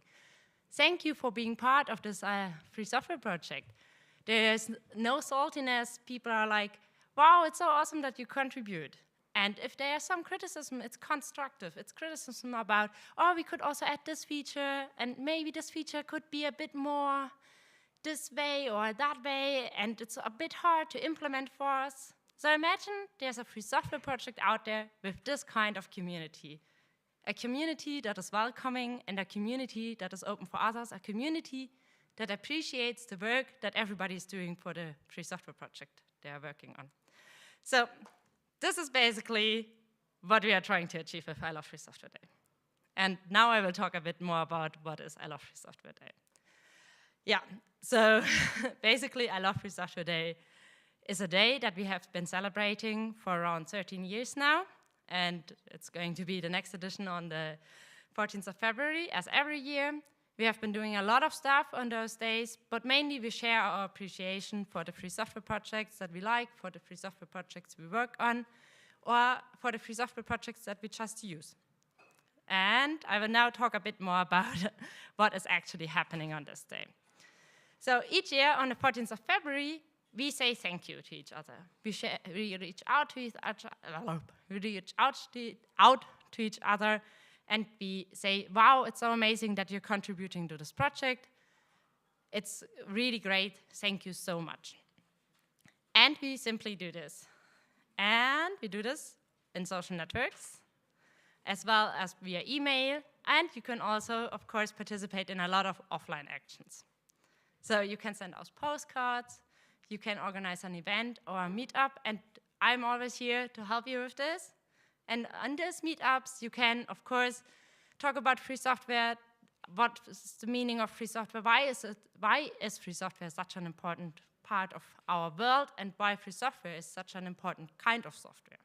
So it's not only for appreciation, it's also for increasing the knowledge about free software on that day. And we really highlight what everybody is contributing to free software. And of course, you can donate money and time to the free software project that you're using. Oh, no, it's not working. No, it's working. It's very easy, and you just reach out, you say thank you so much for being part of this free software project, thank you so much for being part of this free software universe. This is motivating, as already mentioned earlier in the example. It creates this nice and welcoming community where people actually really want to contribute and feel like, oh yeah, I can contribute. Even if I haven't contributed yet, this is a community where I can. This is a community where I can ask a question. This is where I can just, even though I'm not a good developer, I could contribute with a translation or with documentation, something that most of the projects are poorly lacking. So there are loads of ways to contribute, and it's this kind of community helps us to reach out to other people and to let them be part of our free software community. So it also acknowledges the work that others have been doing for free software, because a lot of us get paid for it, but not everybody. There are a lot of volunteers out there, and it's really nice to say, oh yeah, you're spending your free time on it, you're spending your energy and your resources on it. Thank you so much for doing this. Thank you so much for being part of this free software project. And it should be more than just words. It's not just two words that are like, oh yeah, somewhere in an email. It's really an act of appreciation, and we need that, because if you have been around in the free software universe, you know there's a lot of saltiness in all these mailing lists, and we need communities that are more welcoming. We need communities that appreciate that others are participating, because free software is not something that's just there. It's something that we have to work for. It's something that we can collaborate on. And that's the beauty of free software. So this is all what's done with this. Simply thank you. And it's an amazing achievement, I think, that you can have with this. All right. It also, as I said earlier, raises the awareness and visibility of different free software communities. There are lots of free software projects out there, and of course you can't know about all of them, but on this day, if somebody else is highlighting a free software community, you can get to know more about free software. And you can really learn also about your favorite kind of software. And it also reaches people outside of our realm. Because you can organize a booth on this day, as a lot of people are talking on free software. For example, with Mastodon, it's always one of the mostly used hashtags on this day. So it's like something that also reaches other people. And of course, it creates a positive and more welcoming community. I can't stretch this point enough. It's really important for us to have this kind of community where others really want to join us and where others really would like to participate. This is what we are doing with the I Love Free Software Day. And this is why it is such an important day or initiative for us. And it should not be only on this day. Don't get me wrong. It's not just the 14th of February that we need to say thank you to each other. There are a lot more days that we can do that. So how do we celebrate I Love Free Software Day? Well, I already mentioned that you can do it online or offline, that there have been a lot of things happening. And I will quickly go over it a bit with you. So we have sent out in 2017 a lot of roses to all the parliamentarians of the German parliament. We told them about free software. We accompanied this rose with an open letter. So this is, for example, an action that you could do on this day, that you could organize together with me, together with other people from your free software community, and say, wow, please be part, and thank you so much for doing all the work. Here's some information about free software. And of course, it's not only us. There are also other people doing a lot of stuff. So this is, for example, a company that organized in 2019 a panel discussion about free software, and it was also done on the I Love Free Software Day. So this day is really an option for you to show how important free software is for you and how important it is for your community, and to also organize something on this day to highlight the importance of free software and the work that is behind this free software project. And then we have not only those actions in 2017 and 19, we also, of course, have something from the last and recent years. In 22, we had this awesome SharePic generator, which was done by one of our volunteers. And you can quickly upload a picture. You can just share your thoughts about free software and why you love it so much. You can highlight your free software project that you really like, for example, and share this online. And yeah, it makes it a bit more nicer than just a tweet or an email. And of course, we have also written a lot of letters. And this year, we have had one of the most action-packed free software days in the last years. We wrote a ton of postcards to a lot of free software projects and thanked them for their work, because it's a nice way to reach out to them and say thank you. We always get mail, but it's hardly positive mail. I don't know about you, but I'm always happy if I receive a postcard or a letter. That's not an invoice, so this is also an option, of course. And then we are not on our own. As I said before, there are tons of other organizations, tons of individuals participating in this day. And yeah, this is just one example for another SharePic that was created after hours. And it's like really nice to see that the idea is spreading and that people on this day appreciate each other and appreciate the work. And yeah, that's been done for free software. So, as I said, this was not the only thing happening. We had also a lot of offline actions. We organized meetups for all our local communities, all our local groups in Europe. And they got together, they celebrated their work for free software and their love for free software. And yeah, it was a really nice event for for all of them. And this is just one example from the Zurich group. We had a ton of events on this day, and it was really nice and awesome to be part of this I Love Free Software Day. And now about the next I Love Free Software Day. So Of course, we are already working on it. Of course, there are a lot of ideas floating around, and one of the ideas is to bring in more people, to bring in young people, because as I said before, it's like really hard for young people sometimes to participate in free software projects because they don't know if they're good enough or if this is really needed, and then there's not always this nice and welcoming community that I painted as picture in the beginning. So if we create this community, we make it easier for others to participate, and we make free software more sustainable because more people are joining.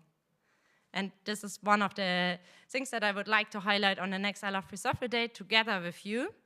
I would be happy to organize workshops, meetups, or anything at local libraries, youth clubs, hacker spaces. There are a ton of options out there, and I would be more than happy to have you participating in this I Love Free Software Day. Yes. Most importantly, of course, spread the word about free software and spread the word about how much you appreciate free software and how much you appreciate the work done by others. And I can't stretch this also enough. Say thank you on this day. Reach out to each other and say thank you. Yeah, that's basically it. I would now quickly like to invite one of our volunteers upstage because he asked me to share his love for free software. I hope this is all right with you all. And yeah, welcome Christian to the stage, please.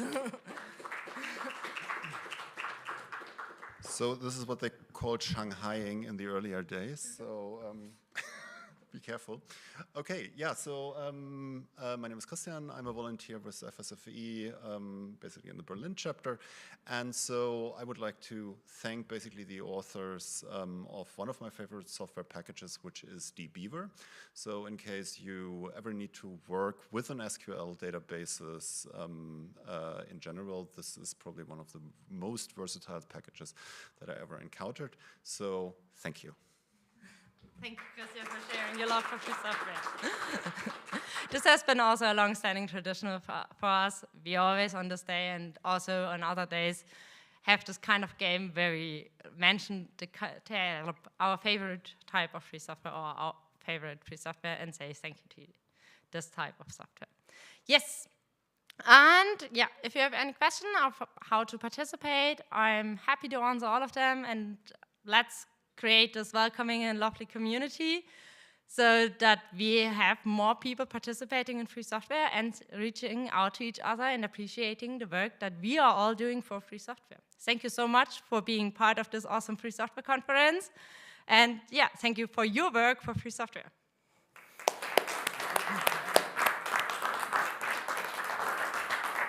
So thank you very much, Bonnie. You're perfect in time. We still have 2 minutes for questions. Are there any questions in the audience? Please use the microphone. Thank you. Have there maybe been some thoughts about maybe putting up some real-world poster ads on like bus stations? Because I think that would like reach people that have nothing to do with this, that maybe never think about free software. And because I Love Free Software Day is such a, I would say, a strange thing in the scheme of things, it would maybe catch some attention from people that never have to do with free software. I think that if there is a possibility, I think there could be something that could be done. It's the day that, like, it's the most welcoming day for free software in the whole year. At least that's what I believe for. So I totally agree. This is a nice idea. Just hard for me to realize because I can't put up signs in every European city. That would be a ton of work on its own. But I'm more than happy to share the posters that we have and all. So reach out to me at any time, and I'm more than happy to help with those kind of ideas. Thank you so much for the idea. Okay. And thank you very much again.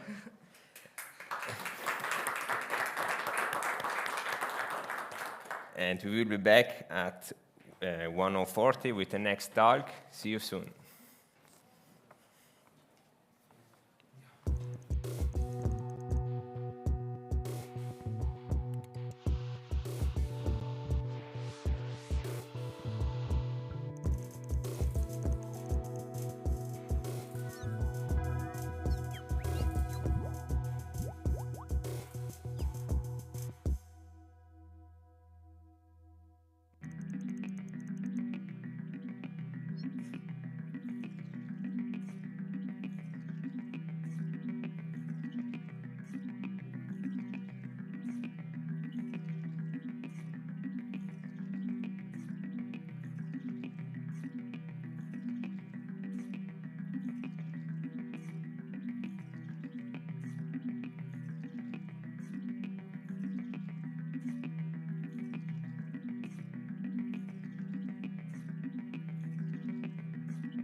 Okay, welcome back to the community track of the SFSCon 2023. Our next speaker is Fabio Giovanazzi. The stage is yours. Thank you. So welcome everyone. I'm from the MindSub Association, which I'll explain in the next few slides. I am a member of the MindSub Association, and I will briefly explain who we are, and then explain our projects, and finally explain how we contribute to the free software scene. So basically, we are a community of engineers, makers, nerds, students. We are roughly 20 active members, and we meet every Saturday to share ideas, collaborate, and basically learn from each other. We meet in our headquarters in Ala, which is a small city on the southern part of Trentino. And if you have some experience with hack spaces, you could consider that as a hack space. So to briefly explain what our projects are, I'll use this simple car, which does things. And you can, it's nothing too big actually, it's just an example of what we do. And as you can see on the picture, we work with informatics, electronics, mechanics, and 3D printing. We have various experts from the various fields, which come to our laboratories and help us teach young people, students, and we have a strong emphasis on education, so we try to attract as many young people as possible to have them collaborate with more experienced people and share knowledge and learn from each other. In order to share knowledge, we work with projects. So we create projects, and this is one of our biggest projects we have done so far. It is an autonomous robot that is able to take care of a small vegetable garden. So basically, it has a robotic arm, which is number one, which is able to plant seeds and move around, water the terrain, and perform the various tasks that need to be done in order to take care of a vegetable garden. Obviously, this can be done thanks to number 2, which is the head of the arm, which contains all of the various tools. And number 3 is the interface for the farmer. So the farmer would just be able to access that interface and basically send commands to the robot. And finally, well, obviously the robot to work for the robot to work, there is a brain that controls it, and that's number 4, which contains various informatics, electronics, and various other things to make it work. And basically we built this together also with young people that are not so experienced with robotics and with this kind of the software needed to build this thing. And through this project, many people were able to learn new skills. Basically everything is online. We have our GitHub repository up there, you can see. And we have also presented this recently at the Maker Faire, which is a community event in Rome for makers. We have actually built a previous version in Python, which didn't work so well, and so we decided to rewrite it in Rust, but that's a different idea.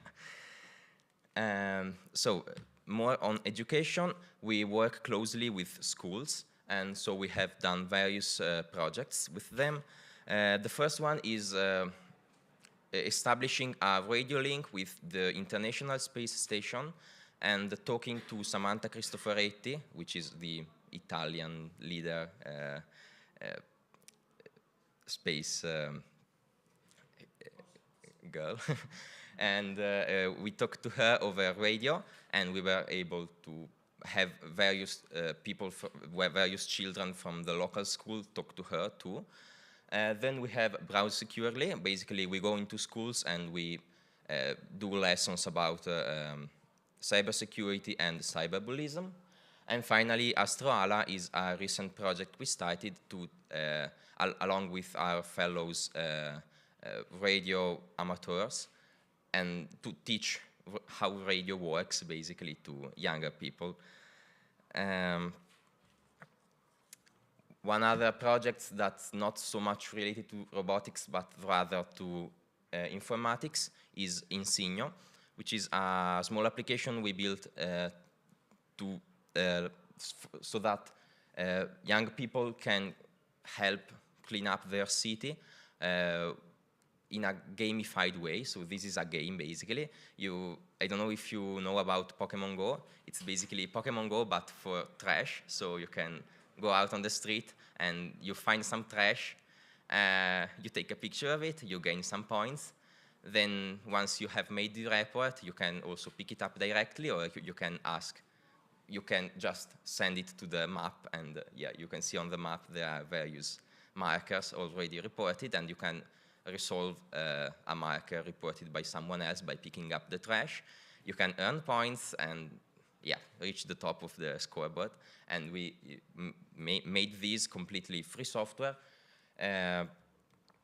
Basically, it's available on F-Droid for those of you who know about it. And we have built the front end in Flutter and the back end in Rust and Rocket. And this project was made completely free software also because we wanted schools to be able to take the code and self-host it, because with schools there is a big problem related to privacy. So you can't just ask schools, well, yeah, use our services, we provide them for free. There are also a lot of problems related to how the data gathered from students is used. It's really complicated to get something like that right. So by having the software self-hostable, the problem is not there anymore, because the school can just self-host its own server and also provide more security to the students, because there is no risk for them to be in touch with outside content, for example, bad content which you don't want to show to students, maybe someone misusing the app. And so this is much, there are far less problems, sorry. We have also automated various things about the app. So we have worked with continuous integration, and we have also published it to the other stores, so Play Store and Apple Store. So this is Insigno. And one final project we worked on is related to artificial intelligence, and it goes back to the autonomous farming robot I talked about before. And it's basically a simple AI tool that, given a picture of some terrain with some plants in it, it can recognize where the plants are and where there is just dirt. And we needed this tool in order to be able to see where the plants growing under the robot were, so that we did not bump into them and things like that. And this AI model is available freely on the repository above. And basically, you can take it and use it if you want. And I have also documented the various data sets that we used, so that if you needed to do something different but using the same data sets, you can do so easily. And this is completely free software. So I mean, there has been quite a lot of discussion about what free software means in AI. So I'm not sure if it's safe to assume it's free software, but I hope so. So thank you for being here and thank you for listening to me. You can find our contacts there. We meet every Saturday afternoon in Ala, which is the place I talked about before in the southern part of Trentino. You can find also all of our projects on GitHub. Thank you.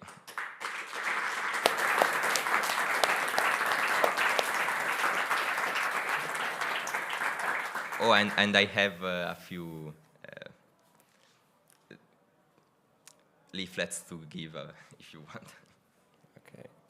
Thank you very much, Fabio, for this great presentation. Really nice project. So now we still have 4 minutes, 30 seconds left for questions. Are there some questions from the audience?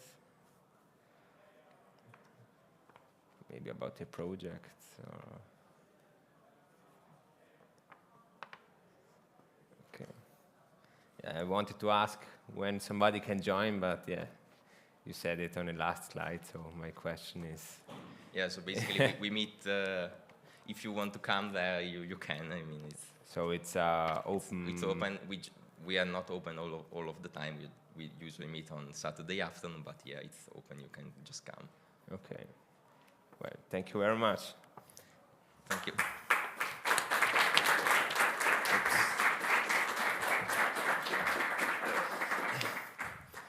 Okay. So in this room now, the community track is over and we'll come back on 3:20. Now there will be the OW2 track for 1 hour. And it starts on 2. So in 7 minutes, the OW2 track will start. See you soon. Thank you very much.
bon.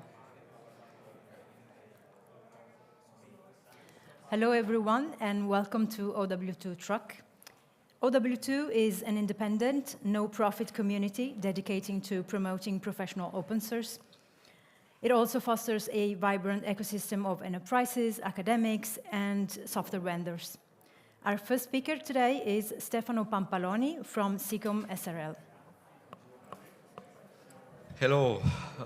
In the agenda is reported even Valentina, but of course you can understand that I'm Stefano Pampaloni and not Valentina. I'm the CEO of SICOM and SICOM is part of RIOS. RIOS is Rete Italiana Open Source, and it's, of course, is a network of companies, Italian companies, focused on open source software and solutions. It aims to be the main reference point for all the enterprises and government entities for open source solution. We work with OW2 and OSPO Alliance, so this is the reason why I'm here to explain what an OSPO is. What is an OSPO? I think all of you knows about the benefit of open source in terms of freedom and the opportunities we can have with open source, but we need to understand even the obligations and the constraints we have with open source, especially in terms of legal obligation, how to work with communities, how to leverage open source to improve business and benefits. This is why we need, or you need, an OSPO. What is an OSPO? Do you know what an OSPO is? Yes? Do you already run an OSPO? Are you part of OSPOs? Okay. So OSPO means Open Source Program Office. Sometimes it's just a person. Sometimes it's a bigger office, maybe shared with other offices, or a dedicated office. At the end, the OSPO is the single point of contact for all the the topics related to open source inside an organization. And this is really important because there are many different topics, from legal to tech to community to human resources, and so it's really useful to have a single point of contact. Today, I want to introduce the Good Governance Initiative, because we have seen why we need or we should need an OSPO, but how to build and to run an OSPO. Inside the OSPO Alliance, at the end, I'll give you the references of the OSPO Alliance. We have built the GGI, the Good Governance Initiative, that is a framework, a way to create and to manage an OSPO. We have developed the handbook, a resource center, and we organize a monthly based webinar and meeting to discuss best practices, to share information about OSPOs and so on, and how we can do in the best way. So what is the GGI framework? It's a sort of schema, a methodology to create and to run an OSPO. And it's composed by 5 different goals, and inside these goals, 25 activities. So we have 5 goals from the basic level to use open source, but also goals related to the culture, to improve the open source culture, how to engage the communities, and very, very important, how to bring open source culture and value to the business, because this is something really useful to continue to improve open source adoption inside organizations. So we have the framework, we have defined the goals, and inside the goals, the activities. But the activities is something, a sort of a template, a list of activities, but we need to define, to couple the activities to the real needs of organizations. So we have defined a scorecard. So for each activities, we can evaluate the importance of each activities inside the organization. So to start in OSPO, we are going to evaluate the importance of which activities inside the GGI methodology. To help in this process, we have written the handbook. So this is a manual to learn and an handbook to lead us to run the methodology in the right way. This is has been released the 1.2 version 2 weeks ago, I think so. So it's something open to contribution, and we developed all the handbook in a collaborative way, of course. It has been translated in many different languages using Weblate, again, an open source tool and a collaboration tool. And this is the old slide, the old picture of the translation status with the Italian translation in progress, but I can announce that last month we have released the Italian version of the GGI handbook. So we have completed the Italian translation of the handbook.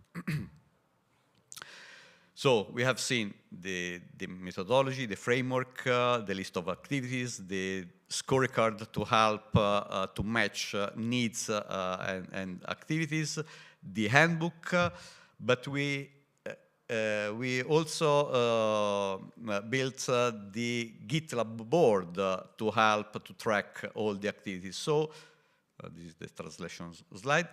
So you can easily, in 10 minutes, build the GitLab board with the list of activities and the dashboard tracking the progress of the implementation. So you can easily track the progress and check what you are doing step by step.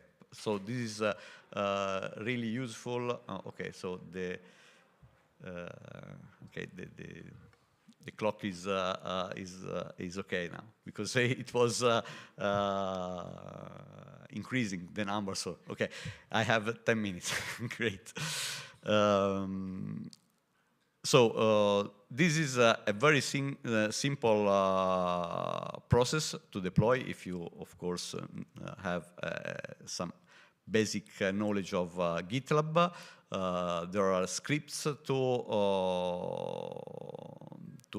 create all the list of activities, the dashboard grouped by the goals, and the dashboard with the results of your progress. So we are working to have the same for GitHub, but today we have the GitHub version ready, and with the how-to, the simple how-to to install it. So it's really easy. I'm able to do it, so it's really easy to build. So we have seen the GGI, the Good Governance Initiative inside the OSPO Alliance. I recap the Good Governance Initiative is composed by the methodology, the scorecard, the list of activities, the handbook, and the GitLab framework to track the progress. Together with the Good Governance Initiative, inside the OSPO Alliance, we have the website with the information, with the record of the past meeting, with the download section of the handbook. What is the OSPO Alliance? The OSPO Alliance is a European no-profit organization, so we don't have any main sponsor or legal entity behind the OSPO Alliance. It's really open and it doesn't require any requirements to join, so it just you need just to sign the agreement and nothing else. You don't have to pay, so you can be listed in the OSPO Alliance website, be a member of the mailing list, and you can attend the monthly based meetings. Here you have the list of the founders. Of course, we have OW2 as one of the main founders, and the supporters with many good names and important names in our supporters list. As you can see, it's vendor neutral, and this is something that differentiates the OSPO Alliance against other similar initiatives, because there are at least 2 or 3 more organizations or groups working on OSPO topics, but the OSPO Alliance is the unique, really vendor independent and free.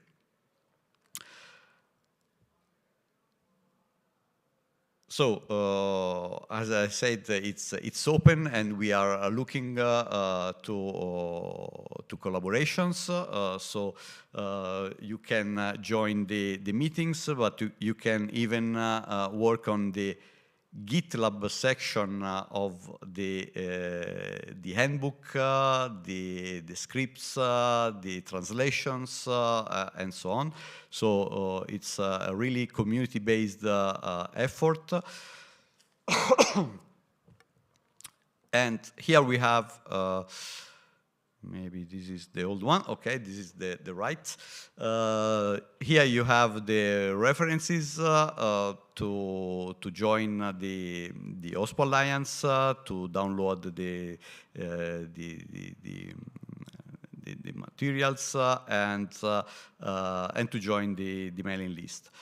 So I'm early, so if there is there are some questions, I'm open, and the last slide is related to the roadmap.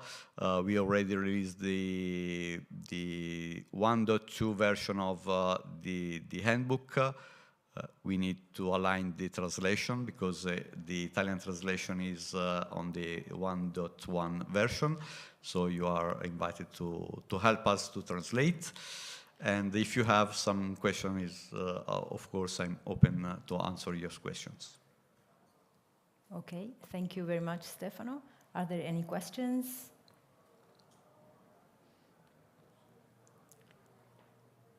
Don't be shy. So are you working in, let me say, big organizations? Because, of course, usually we don't have OSPOs inside a very small companies, because the OSPO is typically built inside large organizations, government entities, universities. Yeah. Can we have a microphone there? Thank you.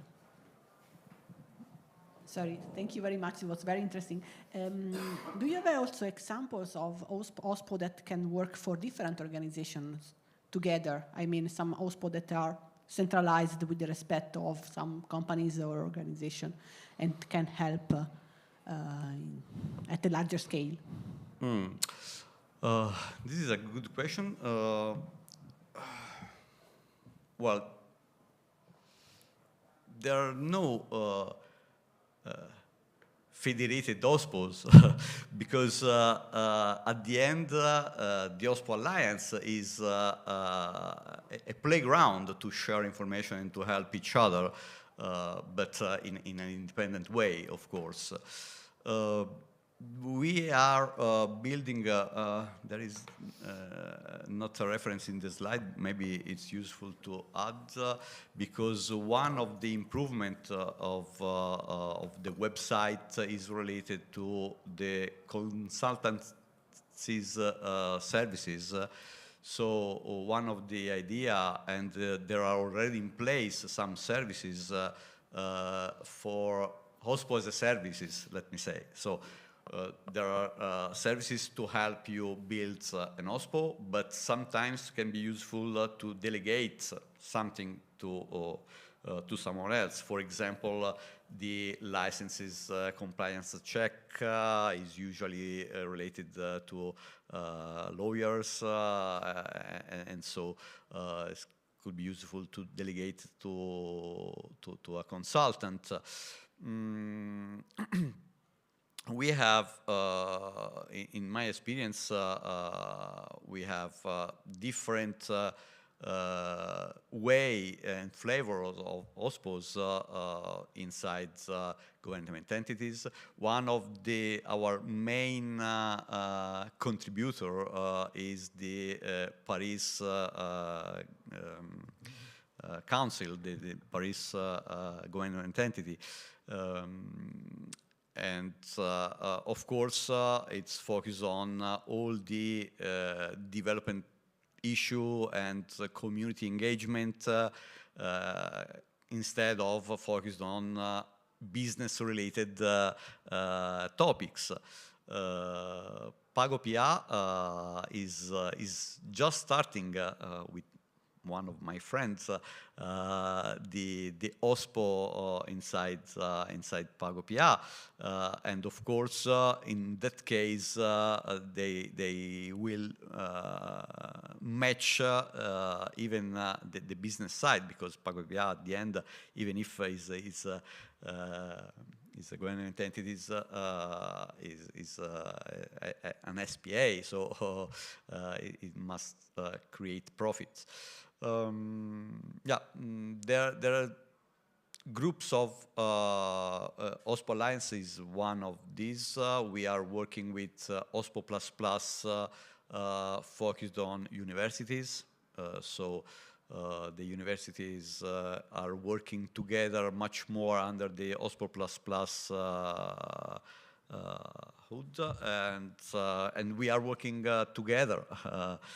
So there is the To-Do group inside the Linux Foundation as another way to share information and best practices, but there is no federated or distributed OSPO for what I know. Okay. We have 40 seconds, yeah. So if you have the last question, but... No questions. Okay, now we have 5 minutes, and see you in the next 5 minutes for our next talk. Thank you. Thank you.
Okay, so welcome back to the OW2 truck.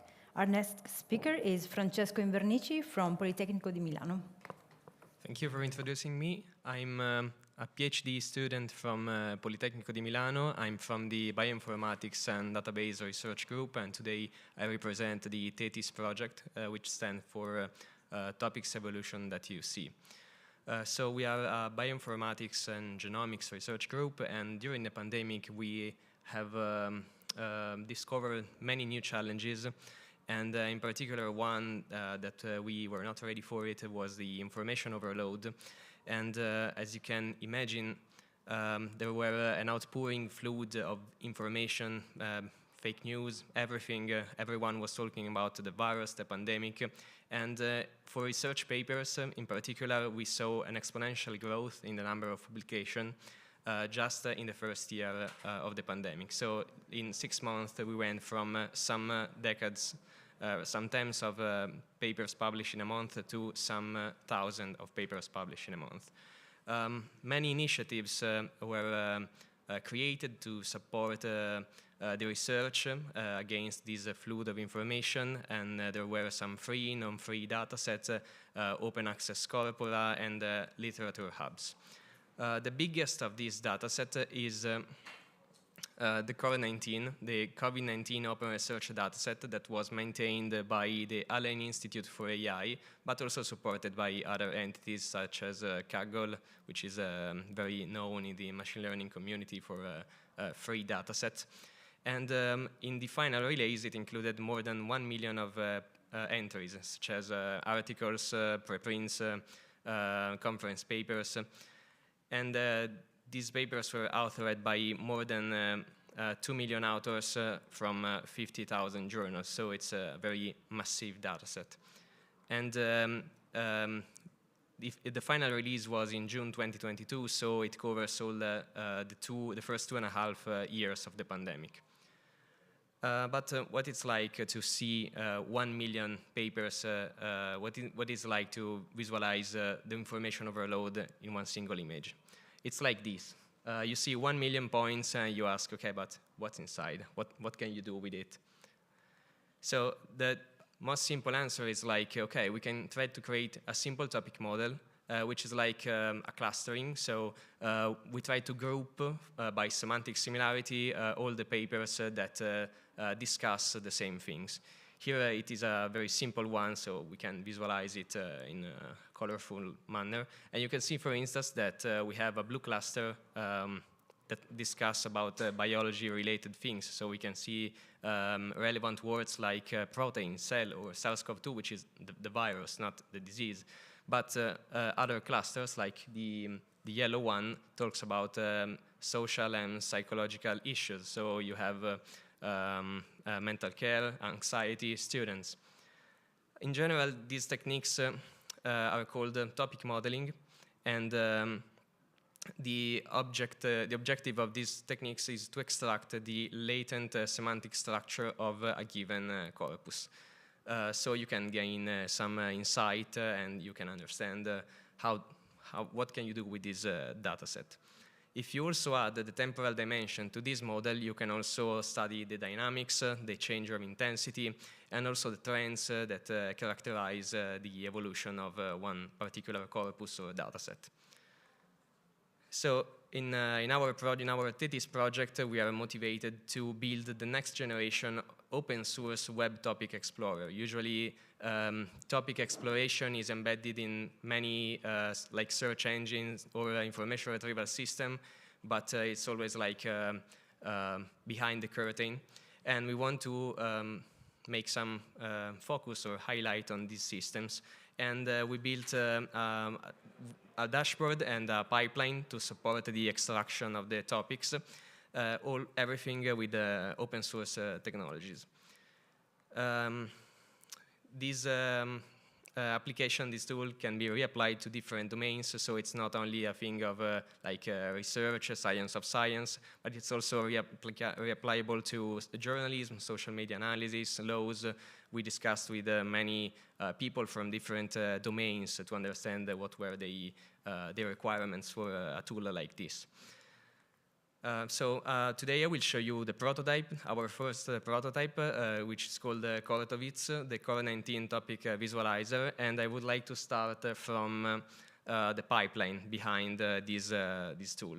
So just to understand what we are doing, what we are using. So after the first step of data preparation, which is typical in the machine learning process of the development, we have the self-tuning part of the pipeline, where we select based on some validation metrics what are the best model that can predict and influence the topics that we want to extract. So what is the possible best representation that we can get for this data set?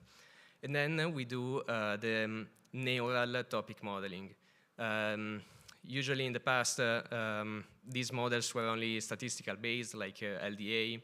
Now we try to use we wanted to use the new language model. Everyone is talking about a language model, and the real novelty of this language model is their powerful ability to represent text in vectorial representation. So you get this very high dimensional vectorial representation that with a point they describe a whole piece of text. And on these points we can create like a time series to increase and augment the model with the temporal dimension. And the dashboard presents itself like this. So we load the data into the dashboard, and the process is imagined as a search process. So for instance here, maybe you have an hypothesis of ventilators, so respiratory machines in the beginning of the pandemic, and you say, okay, but does the interest for these ventilators change during the pandemic? Was constant. So you can search for a ventilator, and you can see, like in panel B, that you have some word clouds for some topics about ventilators. You can select the one that are more relevant for your purpose, and you can see that you have the time series plotted in panel C. So you can see here, for instance, on the left, you have a big spike at the beginning of the pandemic about these machines, but then you don't have very strong signals. So you can also test at this point statistically if your hypothesis is correct or not. Did it happen by chance, that spike, or are we sure that something was very strong at the beginning? And you can see that, like in this case, we have a statistical significance for this difference in the topic. We can see other search sessions here, other example. Like in panel A, you can see that we search for variants. You can see that in 2021, we have two signals, one for Delta, which is a very low signal. But then we have like the orange line is a topic about the Omicron variant that it seems like a coincidence, but it's not. There is a spike that precedes the curve of the total number of cases active worldwide. So research was 1.5 months ahead of what would happen in reality. You can see also that we have, like in session D, also topic with opposite behaviors. So like the studies on the olfactory symptoms were very strong in the beginning of the pandemic, but like long COVID and post-COVID symptoms were a thing only in the late part of the pandemic. So if we can iterate on this search session on all the topic found by the model, we can build like an overview for a data set. And we can see these results in table like this. So you can see just by exploiting the underlying structure of the topic model, of a hierarchical topic model, that you can have topics maybe on outbreak, like one topic for Italy, ventilators, face masks, that were very important in the early pandemic. And also the discussion on the the severity of the disease, but also then you have like treatments that were important in all the parts of the pandemic, and you can generalize this reasoning also on mid and late COVID-19 pandemic, and you can see that these studies maybe on the structure and the microbiology part of SARS-CoV-2, maybe on variants, epitopes, and other interaction are a thing are a thing that evolves during the pandemic. And of course, the vaccination, while at first we were talking about immunization, so just by the spread of the disease, at the end, the vaccination gained again some traction in the topic. So in the future, what we can see for TETIS, for this project, we would like to transpose this prototype and build like a consistent application for all the other domains. So we provide use cases just to make people understand how it is possible to apply this concept in all the other domains. And of course, we would like to also include other research, new research things like the large language models, which basically for us it doesn't change that much because the output is the same as a normal language model. And we would like to also include maybe early detection systems or things a bit more advanced. So thank you. If you want to try Kortovitz, you can follow the QR code. Please be gentle with it. It's hosted on a university server, so we have limited resources. If there is any question, I'm here to answer. Okay, are there any questions from the audience?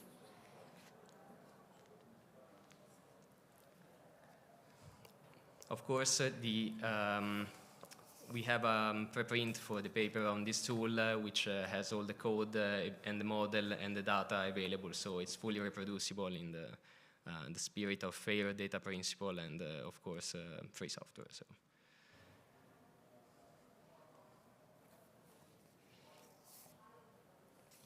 Okay, thank you, Francesco. Maybe we have a question. Yes. Yeah, can we bring up the mic? Thank you for the nice talk. I would like to understand, do you use, it looks like you could do what you described by just using the keywords and the titles. Yes. And maybe the abstract. Yes. You actually, I mean, what kind of information do you need for building your So you can start by sentence or paragraph. The more information you have, the more precise topic you can have. So we tried also with full text, but it's like 1/3 of the data set, so it was a biased analysis. And the more information you have, the more specific topic you can find. So it's a trade-off between how much do you want to know about your data set. So thank you. Yeah, thanks. Thank you, Francesco.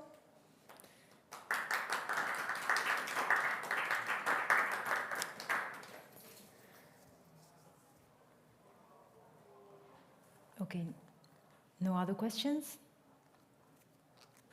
Okay, now unfortunately our last speaker, Alessandro Bruno, could not join us today, so the next talk is cancelled. See you after the break. We will have another truck, the community truck, at 3:20. Thank you.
Okay, welcome back.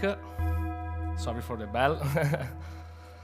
Welcome back, everyone, to the community track. I will leave the floor to Michael with his talk about video books. Yes, thank you very much for having me. This is the second time I'm at the Free Software Conference. I'm bringing to you another topic on education, especially on video books and on the reading experience. But I start off with a little diagram about dyslexia and reading difficulties. There are estimates that range between 10 and 17% of the population that has reading difficulties. That means that in Europe we have more than 120 million people who are affected by this. And if we would ask ourselves how many people have pleasure in reading, find pleasure in reading, this number would even be higher.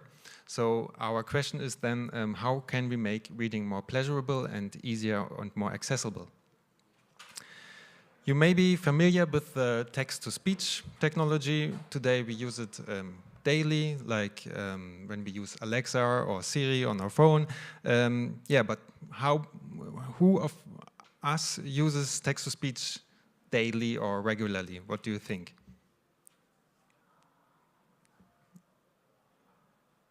Yeah, so there are many different use cases. Then the next question is, who listens to audiobooks regularly? Okay, so we have a few. And then the third question is, would you still listen to these audiobooks if they were read by the computer, if it was read by the text-to-speech synthesis? So nobody would listen to audiobooks like that. But yeah, this is the main problem, because we have lacks of rhythm, intonation, modulation, and emotion that keeps the reading experience of computer voices not, lets them not be as pleasurable as reading a real audiobook read by a human. So what's the solution?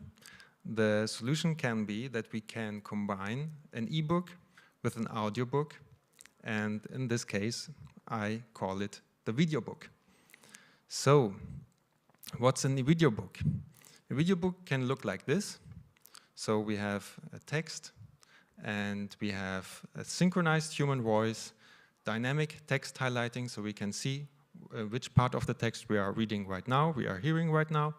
Then there's the possibility to adjust the speed, which is very important if we think about accessible use cases or slow readers or faster readers.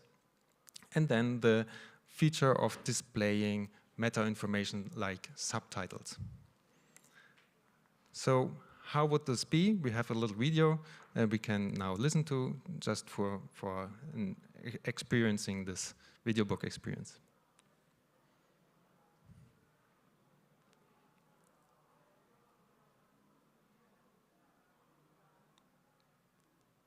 So the audio isn't there.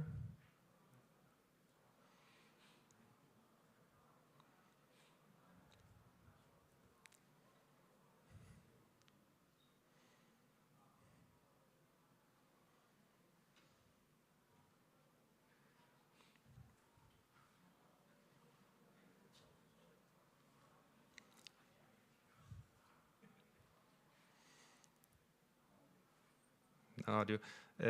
On the last slide, we can see an alternative link in a QR code where you can access the same video on YouTube and you can look at it for yourself. So if you get out of the...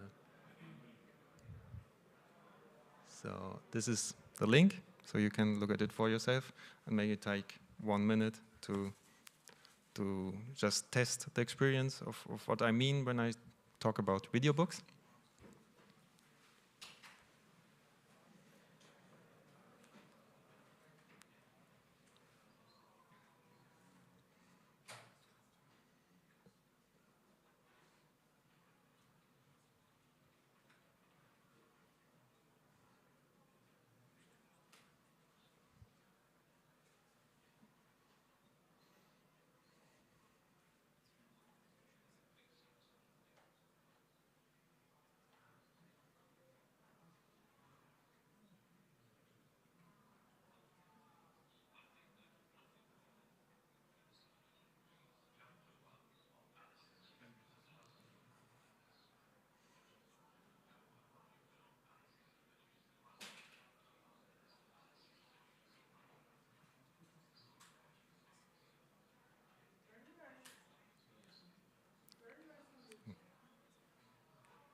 Okay, so I think we get the main idea of it. You can listen to it maybe later. The question is, how do we implement video books, or what can we do in the open source free software realm with open video books? The thing is that the free ebook format, EPUB, already implements in its specifications the possibility of including media overlays already for 12 years and more. So in the EPUB 3 specification, we already have the possibility of thinking about and creating video books like this. But the situation right now is that we have the main players on our ebook reader market that don't support this kind of media overlays or e-reading apps that also support reading or listening to the audiobook which was recorded by the human voices. Most of them support the possibility of having text-to-speech synthesis, but we have seen that's not very useful or not very pleasurable for most readers. There's one reader, an open source software, which is the Thorium reader, but it's only supported on desktops, desktop OSs, and not on our mobile devices. So what can we do for now? The provisional fix is this proposal. We can use audio files and ebooks, use different libraries and different open source libraries that make forced alignment and align the text with the audio. Then we have an audio EPUB 3 audio ebook, which can't be read by many readers, but still with a customized software script, we can generate a video file that we can then use with our conventional video players like VLC. So if we use, for example, the VLC player or any other kind of software that plays videos, the advantages are that we have a familiar user interface, there's dynamic text highlighting incorporated in the video, there's a possibility to adjust the speed, so we can also have the pitch correction, the voice doesn't get squeaky if it's faster. And most players also support the possibility of including subtitles, chapter information, or other metadata. The disadvantage is that there's no customization of layout. The text remains as it is, hard-coded frame by frame in the video, and we cannot customize the granularity, so the size of the chunks we want to highlight when we are reading. But for now, this can be a provisional fix. So the smart video project I'm talking about here proposes to use the ebooks and the audiobooks that are in the public domain that have been proposed by the Gutenberg project and also by the LibriVox project, where volunteers volunteer to record audiobooks with their own voices, with human voices. And we can use those two resources to make lots of public domain video books. So the potential for now is that we have more than 9,000 titles which can be potentially made in the English language, and also in other European languages we have more or less 80 or more than 50 titles that can be made as video books as we are speaking now, which are in the public domain. So we can already start making video books and see how the video book turns out to be useful or less, what kind of user experience could be drawn from them, what kind of learning effects we have, especially if you talk about dyslexia, and also see how different target groups, different age groups in schools would respond to the video book experience. We can also hypothesize the possibility of having video books for language learning. As we have seen, there are many different languages that are supported or that are potentially offer the possibility to make video books in English, in German, Italian, and other languages. So this is the outlook. I thank you very much for your attention. These are some links. You can also see my contact information there, and I'm open to questions.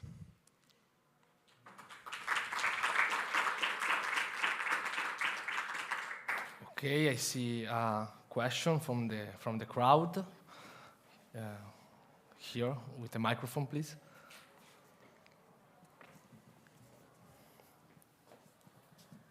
Okay, thank you for your nice presentation. I have a question. When we talk about video books, since that some images come, so there are books with amazing pictures, and I would like to know if you are, so these books include images or not? Are then still images, or you can make images that have some kind of movement? Thank you very much. Yes, it's definitely desirable to include images.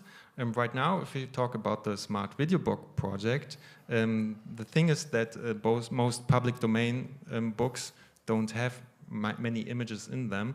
So for now, it's not implemented, but in the future, it should be part of a video book reader, or especially of video books, to also support the possibility of having the illustrations that are already in those books, to have them also displayed while you read the video book. So this will be an option to be addressed in the future.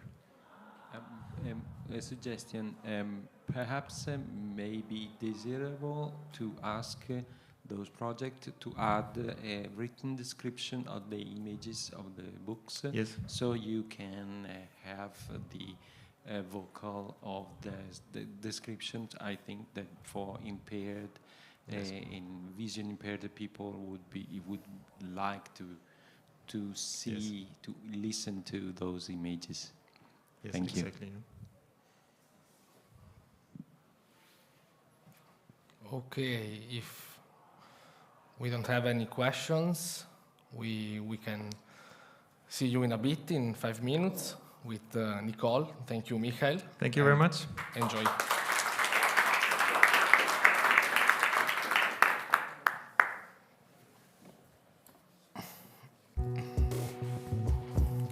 Mi dispiace per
Okay, welcome back. Community track. Without further ado, Nicole, the floor is yours. Thank you very much, and thank you very much for having me. Yeah, let's dive directly in. The topic is if free software on mobile is sustainable in the long term. I hope it is. So just roughly about me so that you know who is talking to you here. I'm a Linux hacker basically since the very early days, since kernel version 0.96 or something like that. After I graduated from university, I also started a embedded Linux development company, software development as a service, pretty much very well-known business model. And I also started then within this company and as a free software project, one of the very first GTK-based graphical user interface environments for, at that time, PDAs, these personal digital assistants. You probably remember the Palm Pilot or something like this in the very early days. And then later on, there was the advent of Linux-based PDAs. That was super interesting. So I started a project there for these things. Then I also started to work together with Nokia on the Memo devices. Later on joined LIPS, the Linux Phone Standards Forum, to put Linux more on mobile phones and to create a standardized environment on mobile phones. Sadly, LIPS didn't really make it. But there was effort there already in the early 2000s. And then since 2017, I'm working for Purism, US-based company, which makes consumer electronic devices and, as it happens, also a mobile phone. So I'm pretty much a free software and open source enthusiast for all my life. I based my complete career in it. And hacker, and I really like it, and I love it, and I want it to succeed and to be sustainable. The other person who's sadly not here is Guido Günther, who helped me with the talk also. Also a long time free software enthusiast and hacker, hardcore developer, and he developed core parts also as part of the freelance work he does for Purism for a mobile device, and we'll come to it in a bit. So when talking about mobile, what are we talking about? These days when we talk about mobile, we are mostly talking about mobile phones, and most mobile phones we talk about smartphones, not simple feature phones or just phones where you can just place a phone call and not much more. So it's these smartphones that are the topic of the talk also today. So this is not about mobile devices like laptops or a tablet or something like that, because we have this covered, I think, with free and open source software. You can just install almost any kind of Linux distribution on them and they will just work.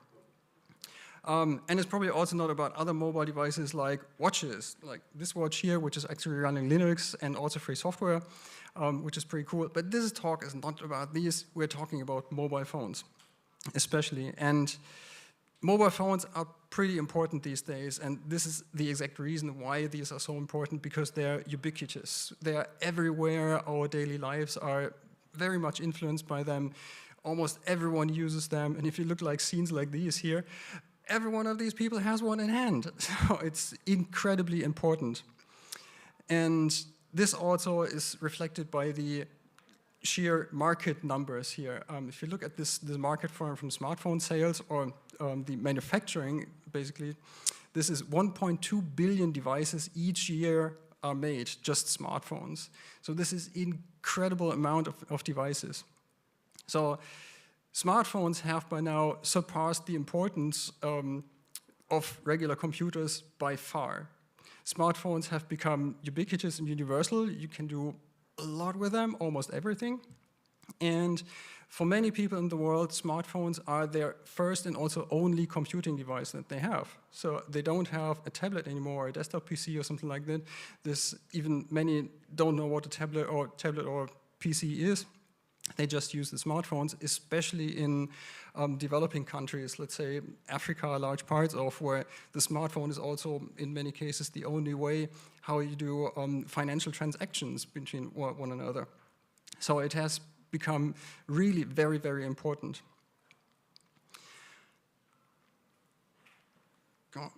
And if you look at the software running on these smartphones, then you can see a clear development. It's basically dominated by a duopoly, which has also been a topic this morning already. And the vast majority of devices are today running Android operating system. The second is iOS, and pretty much all the rest is nothing anymore. And this means we have a almost de facto monopoly of Google and Android with this Android operating system. And then there's, of course, iOS as the only second one. So it's very important to have something else there, and free software would hopefully be the thing. Just in numbers, Android market share, I just looked these numbers up on Statista. It's about 70% the market share of Android and about 30% roughly of iOS. And the rest is almost insignificant these days. The fun fact with this is the world is run by Linux these days. And so we have Linux devices. Android is based on the Linux kernel. So pretty much all servers on the internet are running the Linux kernel. So Linux is everywhere. So that's pretty cool. So, but what is the problem with this? So I already mentioned this.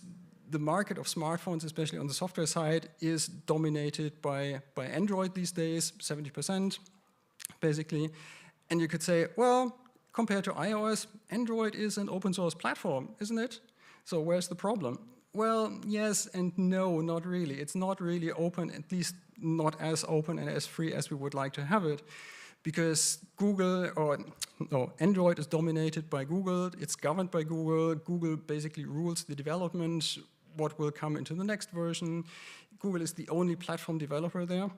And this also has ripple effects, kind of, that the services like the Google mobile services are very tightly tied into this platform. So if you cut out these services from the Android system and create a pure iOS-based device, we all know the user experience is not so great. And then there are other things also, because Android contains, through the device makers that actually put these devices into the market, a lot of proprietary parts, applications, additional services, and things like that that you probably don't know about and probably also don't want, like bloatware things that we know and services that phone home and things like that. And also on the hardware side, though the devices run the Linux kernel, it's not really free because many of the device drivers are not really open, are not really published. The kernel is probably old, it's not really mainlined. So if you look at the whole Android ecosystem platform, it's not really as open and as free as we wanted to. So it's not the thing that we want. And this is the problem. So for software freedom, what we want is we want full software freedom so that we can control the whole stack and also give freedom back to the user, of course. We do not want to have control over the data that we have on the phone that gets communicated through the phone, of course, and so that we know where it goes and control where it not goes. We want full user instead of vendor control over our devices again, which many of the other platforms don't provide, especially Android not. Then we want the device life cycle, and this was also a topic this morning, determined rather by the hardware itself. So the end of life of a device should be determined by the device itself if it breaks or something like that, and not by missing software support of some upstream vendor. For the especially kernel side, what we want for full freedom on these devices so that we can deploy other software, ideally mainline support, so that drivers go into the mainline Linux kernel, that they are developed and carried on upstream by the main projects that actually develop these things, which then in turn also offers good ways to get bug fixes, general bug fixes, or to be able to report bugs to some upstream project. And you know, try to report a kernel bug to, let's say, Samsung. It's really difficult and probably not going to work. So we want these freedoms and not just some arbitrary open source project. So can free software actually do this? Can this help and rescue us from these systems? And I think, yes, it can. Over the years, we had many, many projects. These are just a few examples. The OpenMoko Neo was one of the very first to put an open source and free Linux-based system on the OpenMoko Neo. Then the Nokia N900, which was mostly open, not fully, but mostly. Then we have a PinePhone and the Librem 5 of Purson. So in general, we have proven that it actually works, that these stacks can work. And as an example, here's the software stack of the Librem 5, which is actually this device here. And you can look at it later on, just catch me in the hallway. This is a standard stack as you would also see it basically on your desktop or Linux laptop, for example. You have mainline Linux kernel support, you have a kind of standard distribution underneath. We at Purism, we use a Debian derivative called PureOS. You have apt to install packages and things like that. Then you have the standard user land that you would also expect from your laptop or desktop with all the same services and stuff.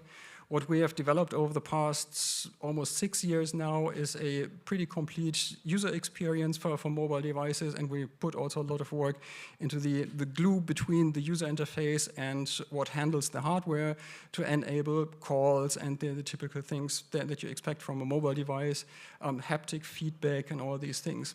So all these parts are there. And we've also put a lot of effort into the GTK toolkit so that applications more or less automatically adapt to the smaller display, are touch-friendly to use. So all these parts are there, and we can prove that it works.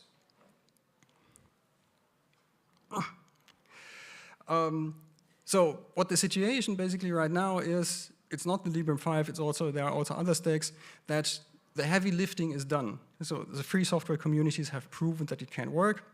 We can place phone calls, we can do the typical messaging, SMS, MMS, and lots of instant messaging. You can do web browsing, there's photo and video camera application, there's a huge wealth of applications that you know also from a desktop, which can work on the phone.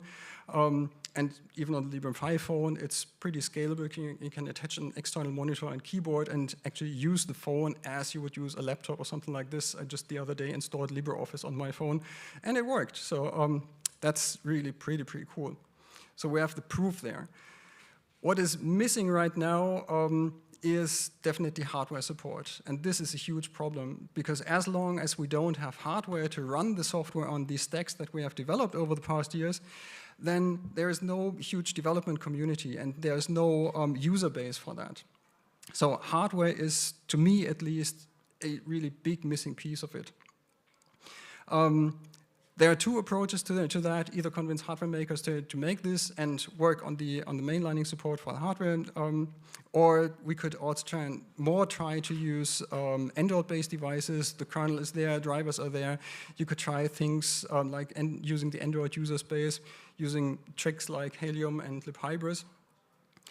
With to some extent, this morning in another talk, there was also the critical mention of firmware and also the other binary things, which you get with that. But at least we could have some success with this and create devices where we can at least put the upper stack on it. So there's some hope, but we definitely need more of these devices. Devices that mostly, from this list, use this Android approach. Here is from PostMarket.os, which is a project that works a lot on trying to put free software on formerly Android devices. Here's kind of an overview from their wiki. And there you can already see the problem that for many devices, essential parts are just not working. And this, of course, limits the user experience. It's not so great. Some things not working, like the cameras or so. Who wants to use a smartphone where the cameras don't work? So that's a huge problem. And with more support from hardware vendors or hardware hackers, we could really do something like that, and the rest is there. So, kind of a summary. Is it sustainable? Yes, I think. We're very, very close. We have the stack, we can support almost every use case, but the hardware is really lacking. What could you probably help to make this work and sustain in the future? Well, of course, we all like free software. Don't accept proprietary apps. That's the first thing. It's an unacceptable thing. Try to think about something else instead of using these and get away from these systems. As a tinkerer, maybe you have a former Android phone in your drawer and can convert this to a free software phone. Many can, actually, and talk to the PostMarket.os guys, for example. They have a lot of experience with that. As a developer, think about developing your next app using or with a mobile phone use case in mind. Linux applications and Linux desktop applications cannot only run on the desktop, but can also run on the phone. And having this in mind helps a lot. Distro hackers can help taking up these applications from the communities and include them. Yeah, and yeah, try to buy Linux mobile first devices tonight. Yeah, and with that, on time, I can close. Here are a couple of links.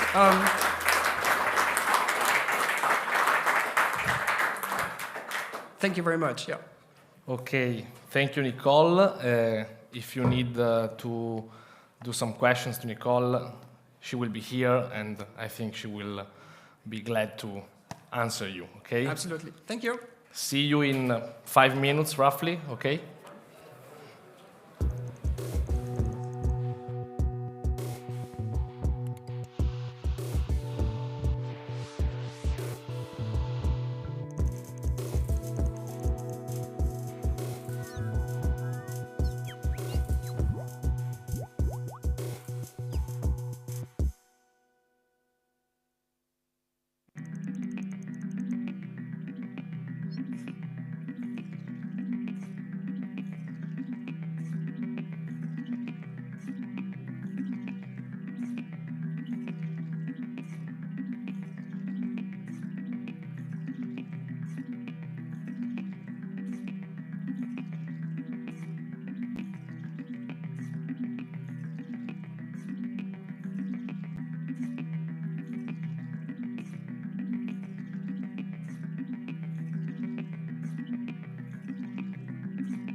Okay, we are back. Now we have a talk by Martina about process analysis tools for public utility. The floor is yours.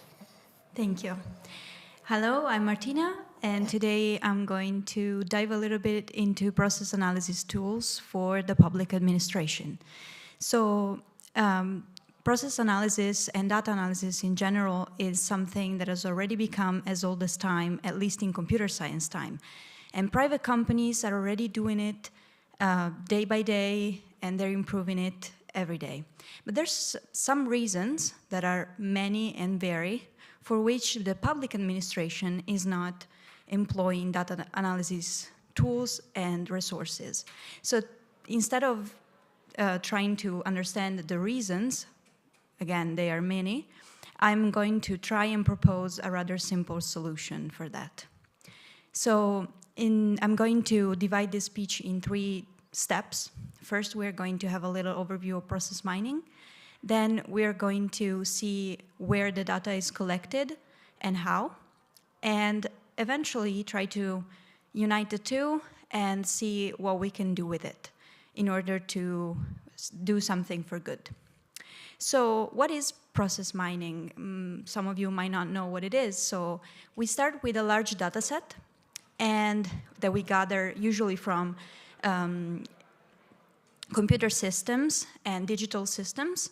Then we plug it into a process mining tool, and it helps us reconstruct the current business process.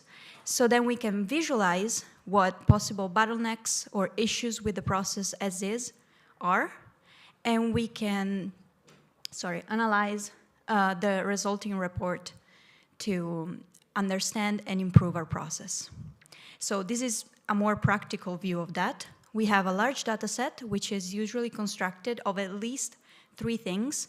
Those are the start timestamp of the activity, the end timestamp of the activity, and an activity name.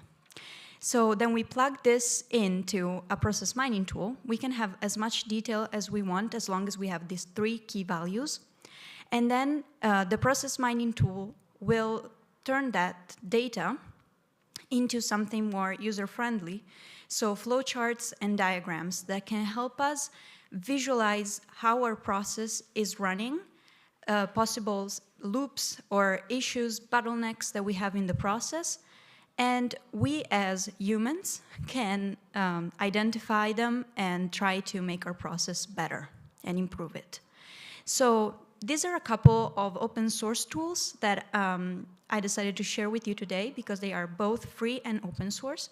So we have Process Mining Toolkit by the Fraunhofer Institute of Technology and the BUPAR by a group of freewheeling researchers and interns. Those are tools that could help public administration right away with no extra cost. So where do we get the data? It's already there. It's already being collected every day by the medical system, by the criminal system, so in police stations or in prisons, and also by the social indicators, like social infrastructure. And here I have gathered 3 links from data that I was able to find by just browsing the internet. And this shows us that the public administration has all the right cards to play this game in the best possible way. So how do we do this actually? We have the 3rd step where we put the already available data together with the open source and free tools that I just showed you, and we get a collective control of all the data and the reports and the statistics that the public administration puts together every year for us already. We have shared visibility on all processes. We have identifiable bottlenecks, so we can have in-depth analysis done by just the community and people who love data analysis. And also, we could see relatedness of events and possibly even causality between events. So this is my proposal for a solution to this problem, but I would like to hear from you if you have any other suggestion on how you would use these tools. If you'd like to talk to me, the QR code will help you with that. Okay. Thank you, Martina. I don't know if there are some questions from the crowd, because the theme, I think it's pretty interesting, bureaucracy and public administration. If we can just easy things up, I think that everyday life will be easier for all of us. But I see one question, okay. About sources. Yeah. Which kind of data sources can these tools analyze and compare? It's usually as simple as a CSV file or an XML file. This really varies. There's also some tools that help you convert whatever kind of data you were able to export from the system into something that a process mining tool can eat and process. So CSV is the basic one. Again, it's 3 columns, basically, to start. Then we can have as many as we want with as much detail. Okay, another one. How can you trust a site and the data you are going to collect? So how reliable may be a site where you collect the data? How can you judge this reliability? So the sites that I proposed to you earlier are a proposal as an indicator that the data is there. I would probably recommend using a data set that is available to the public like that. I would suggest using the data that the current systems that the public administration has. Let's say, for example, an ERP from an hospital. That would be using the first-hand data that is coming from there. And then using the process mining tool internally in some sense, and giving the results back to the public. Or finding maybe a way together with the ERP managers from the hospital to put the clean data, like standardized with no privacy problems, up on an API or whatever. So I would take it right from where it's produced. That's how I would trust it. If you don't know, there's an Italian law which is 190 of 2012, which imposes every public administration to publish their gare, bands for services or goods, which uses XML, which is mandatory for every public administration since 2013. Okay. And I think this would match. I did, years ago, I did a site which analyzed it just to measure the good administrations, because in public administration there is the principle of rotation, and so they may choose different or the best open solution in the market. And when you find 95 or 100% of their choices is based on direct choice, then this is not so good. And that could be also a trustable source, because it's a low obligation, and it should analyze everything. I started from the school of my children to understand how they spend the money, and then I discovered that examining XML, you should analyze every public administration in Italy. That's very interesting. Thank you for bringing it up. It's something worth researching for sure. Okay, thank you. Any other questions? Okay, so I think we can close it up here. Thank you. Thank you, Martina.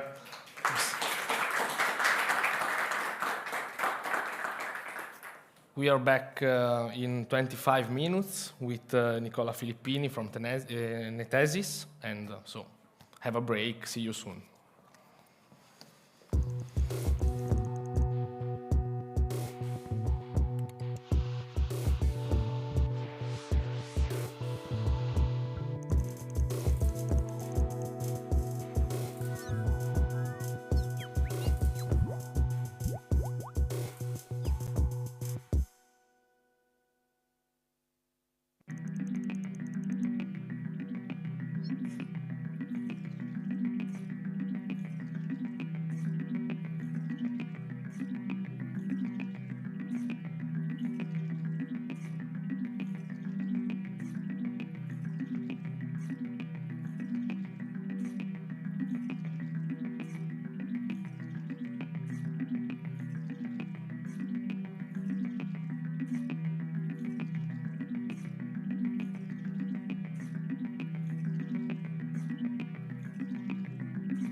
Okay, welcome back, community track.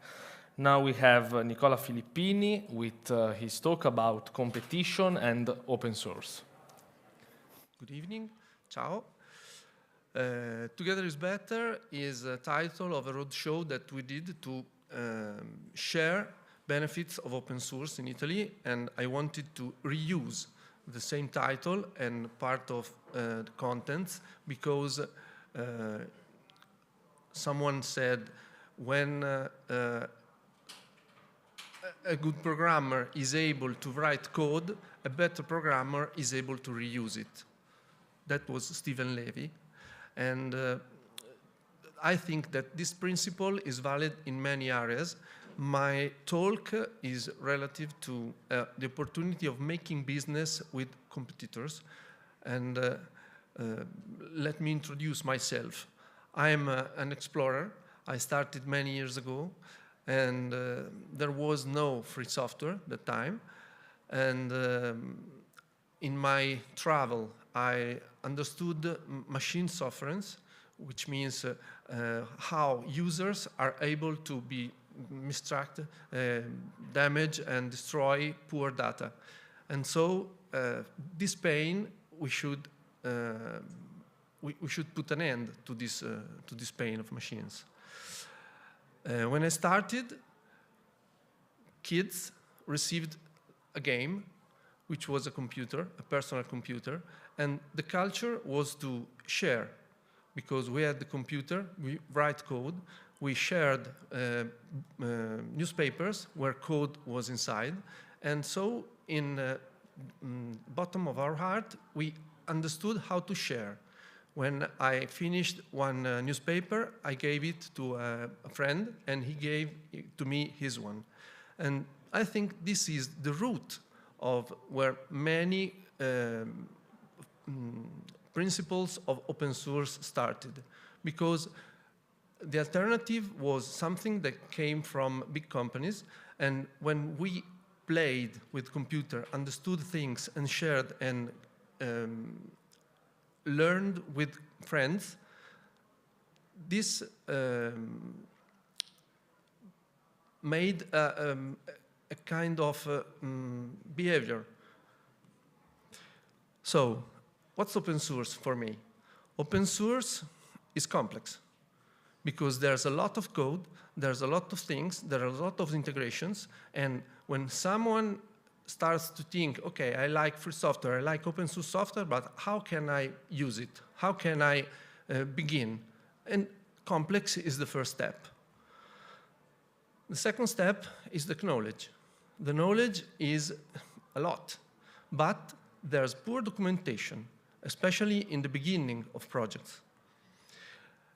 Pain is guaranteed because open source is unsupported. We say when we release open source, you can't bother me with your problem. I can try to help you, but your problem is yours. And open source is not standard. It's a huge market when what I have to share is there, and you can take it or not.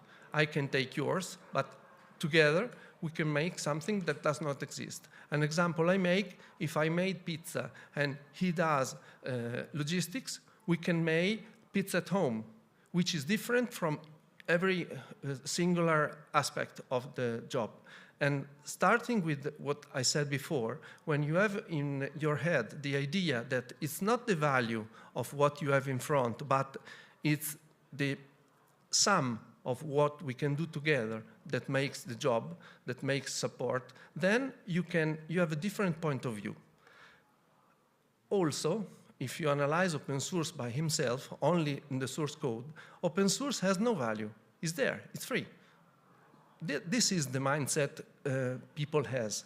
But as an idea, as a gift, as a receipt, as a something cultural that we share, when I share my idea, you get enriched by the idea, and I don't lose anything. Otherwise, I can have a feed on what I think, and I can improve it, as the principle of free software that we are spoken all the day. you wouldn't download the Death Star plans. That was a spot that for many years in the 80s and 90s wanted to define that download was piracy and piracy was a crime. I say open culture is different. Open source and free software is a different culture. We see things in a different way. Maybe if we are on the Empire side, someone who could have seen that there was a bug in the Death Star and could have fixed it. Open source changes the point of view, because when you understand that the software is free and that the support is the value, then you see things in another way. In Netesis, I'm in Netesis since 2 years. In the beginning, I couldn't understand how it was possible to work, because we were giving out things free. We have a lot of repos, and then I show you how many, and everything is there. How could a company live like this? And then I've understood, because we have changed from code to service in Italy, not in the US. And we have a company where we are a community. We are a market, as I said before. I have an idea, I speak with a colleague, he fixes it, or he asks me an opinion, and together we work. So with this mindset, what happens? Oh, I said we share a lot. We have 273 repos available, and we work to try to do better things, which is not only code, which is support, which is improvement, which is personalization, which is things that let other companies work using software. So, how is it possible to work together? Reinvent the wheel. Open source is like bottled water. Maybe someone has already seen this slide, because I shared from a colleague. And the idea that was in the beginning of this talk and the project was to create cybersecurity, open source intelligent repos as a service. And so it's like bottled sparkling water, something slightly different. But when we thought about this, we were speaking with some competitors, and we tried together to define a path to create a new service, which was not just like the pizza at home we said before, was not a particular service on none of the companies talking at the table. This is Netesis. We are computer geeks. We love computer. We enjoy. This is Ancaria. They are cybersec nerds. It's a startup newly born. And this is Eritel. They are phone freaks. Allow me the subtitles, which is free, mind-free definition. But every company has a mood for technology, works and enjoys for what they do. And so together it's possible to define a new product. And so we were supposed to fight on the market, one against the other, and we decided to work together to create a new product and put it on the market. Because when the product is shared and is public, nobody fights to get or to protect the code. Everyone fights to try to let it be used and give services on it.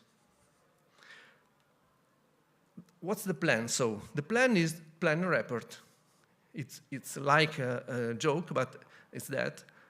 And try to transform it as a service so that every company may use it, may give more services on that, and improve it and have feedback from the market, as we said before, from a community, from a partner, from someone who behaves the same idea as you.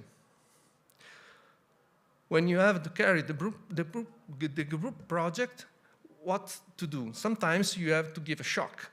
So actually, the project is not yet published, is not complete. We are thinking and defining how the companies together may realize it. In particular, each company has many things to do for this end of the year, but I think in 6 months, the product will be released. As an idea, what I want to share with you.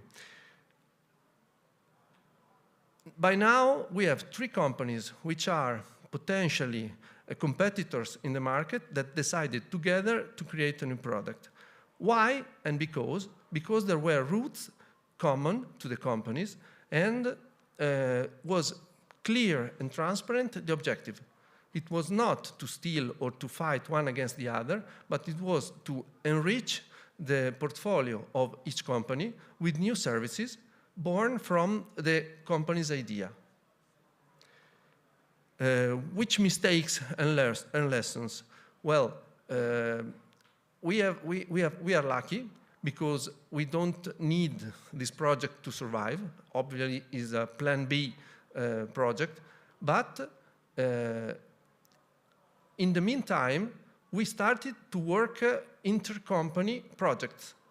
Ancaria asked us to do things, Eritel works with us, and they work together. Because once you know and once you understand that we can share services each other, then we can go in the market together.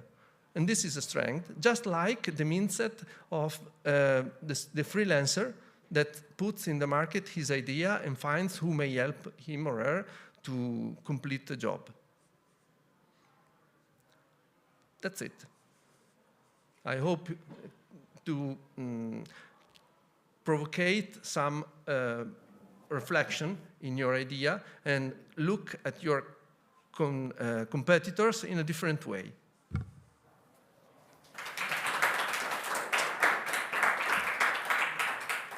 Okay, we have roughly 2 minutes for questions from the crowd, if there are any.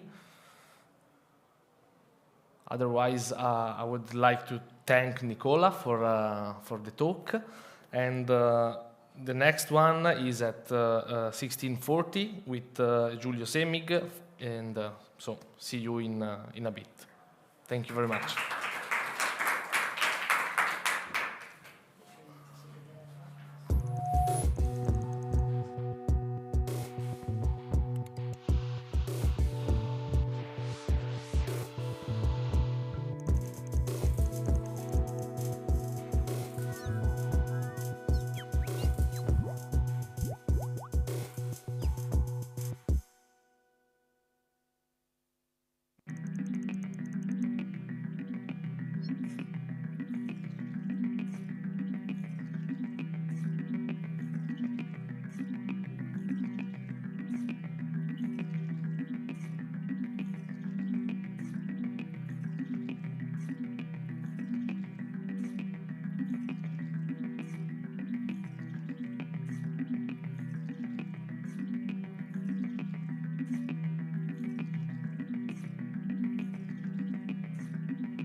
Okay, welcome back to SFSCon 2023, sorry, community track. Now I'll leave the floor to Julius from Fraunhofer, so floor is yours. Yeah, thank you very much. Yeah, my name is Julius Emig. Good afternoon, everyone. And the title of my talk today is BIM to FEM, from Building Information Modeling to Finite Element Analysis. And before I dive into the topic, I just want to briefly introduce or say what we are doing at Fraunhofer Italia, so maybe not everyone knows what we are doing. We are an applied research institute for public and private stakeholders, and we were founded in 2010 here in Bolzano. Since 2017, we are also located here in the Neutech Park. We have our offices just on the 3rd floor, just upstairs. And yeah, the head of our institute is the person that you see in the picture on the right. It's Professor Dominic Matt, who is also associated with the University of Bolzano. And basically we have 3 units. The unit I work on is the unit of process engineering and construction. So we deal with matters of the construction industry, mainly digitalization and sustainability for the construction industry. And as part of our work is to develop concepts and software prototypes, both for industrial clients or also as part of regional or European research projects. Then just to be complete, we have also 2 other units, which one of them focuses more on the mechatronical side and automation in mechatronics, and then we have also a robotics team.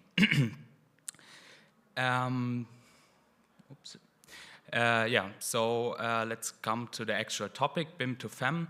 I figured that maybe not all of you, or maybe most of you, have not a construction background, so I just want to give some brief explanations about 2 basic concepts I'm going to talk about. That's first building information modeling, as in BIM. This is a methodology that we use in the construction sector and construction industry to model and exchange information related to construction or construction projects and also processes.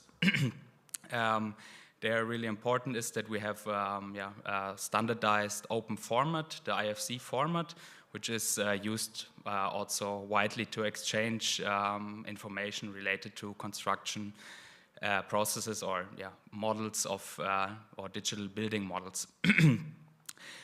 Most of these, or let's say there's a right variety also of commercial software, but they are by now also mainly or almost all of them can export the file format IFC. So in theory, you can work together also when different partners work in different commercial softwares, let's say.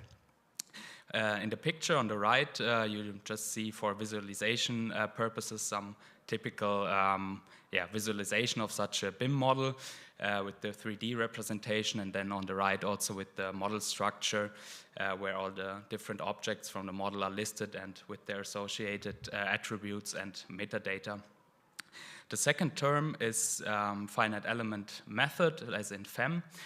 This is a numerical simulation method to model the behavior or the physical behavior of any kind of objects. And in the construction sector, it's widely applied, for example, for structural analysis or thermal analysis of buildings or building parts. That lets me come to the motivation. So there are 2 key points maybe. The first one is that we have a really big lack of interoperability, especially also for BIM and FEM software. But also in general for in the construction industry between BIM software. The promise of BIM somehow was always that you have one model or one data structure, and you are able to, let's say, to cover the whole life cycle of a building, which also of course should include let's say simulation or thermal simulation of buildings as an example. This is also what I want to focus on today now, the thermal simulation. The thermal simulation of buildings. There we have the other key point that was a motivation for us, the low degree of automation in this kind of software. So in most cases you have to manual input thermal bridges or materials or set the boundary conditions manually. In the picture on the right you see a typical, or an example of a FEM model, where you can see all the list on the left shows all the boundaries, all the surfaces that you have. So you have to manually click everywhere where you want to apply, for example, a boundary condition as an external temperature, let's say, which would be a typical boundary condition for thermal analysis. So that gave us, or that motivated us to set us the goal to enable a simulation-based planning with a high degree of automation, and also to show that this is possible with using open source software tools or open source packages, which is of course always important in research, that not to use some commercial or proprietary solutions. Now I want to quickly describe the workflow that we followed, or the what steps this tool that we developed is doing. So we always start from a BIM model, from a digital building model, and there we extract first the geometry and the material information. As I already mentioned, automation was also important, so we included an algorithm that automatically tries to close all the gaps that you might have still in the model. You can imagine this, for example, for walls that might not be modeled accurately. There could be also tolerances, or there's slight gaps between walls, which would lead then later in a thermal analysis to really not reasonable results or not accurate results. So this is one feature of automation that we included in this step to try to close these gaps. Then with the extracted geometry, we come to a meshing process. The one of you who know a little bit about FEM know that this is always necessary to somehow discretize your geometry to get small but finite elements. This is just a phase to prepare the model for the finite elements simulation then in the end. Automation that we included here was the automatic detection of boundaries, so to assign really to every part of this mesh category, outer boundary or inner boundary. And then with this mesh geometry, we then in the final step go to the actual thermal FEM simulation, where we included an automatic material mapping. So material data that we get still from the BIM model is mapped automatically also to the finite element model, where you can we have material values automatically assigned that were provided from the BIM model. As a typical output here, you can imagine, for example, something like the thermal or the annual heat demand of a building, or other measures that could be calculated by the result of such a thermal FEM simulation. Then I want to really quickly discuss the file formats and the software that we used for implementing this workflow. So first we start with the already mentioned IFC file format here on the left, and we used IFC OpenShell and OpenCascade to extract the geometry and the materials from this IFC model. Then we save all this information as a step file and which serves as an input for the meshing process, where we used the also freely available tool Gmesh. And here the output then is the universal mesh file, UNV file, which serves then as the input for the actual FEM simulation, where we used Elmer FEM, also open source FEM tool that can then do any kind of, or a lot of variety of FEM simulations, but also, let's say solving heat equations, and we used it for the thermal analysis. And then the output here is a VTU file, which contains all the temperature information from every point of the of your model to output also distribution of temperatures, and to calculate then, or to use this then to calculate, for example, measures like the annual heating demand. This so far from the theoretical side. Now I have brought 2 videos. The first one is just showing how we started, where we did only, oh, it starts already, okay, yeah. You see, this is only a prototype. We didn't include any nice user interface. This was just a Python script that you start from the console, and then it would trigger all this workflow.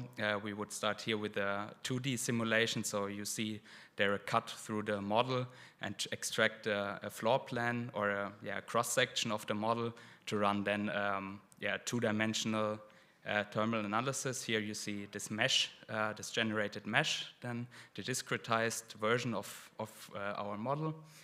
And then here I show the visualization of the results. Then in the end you see the same cross-section with the temperature distribution, with the red and blue color map where you, thank you, where you can see then the warm and cold temperatures. This was our first attempt, and then the second video that I brought is where we already implemented a little bit nicer user interface, where you can also visualize the 3D model. Here in this video, the simulation was already triggered. We included here a 3D thermal simulation, and the results should appear automatically, I think in some seconds on the right side.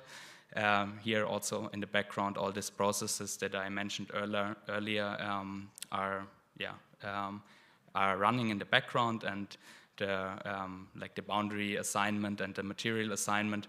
And then we see, similar to the video before, the color map or the output of the temperature distribution along the model with the blue and red colors.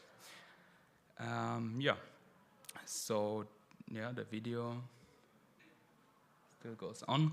Exactly. And this would be everything from my side. I hope I was not too far off topic for the software developers here, or the software guys. And then I would leave you my contact information, and also be now happy for some questions if you have any. Thank you.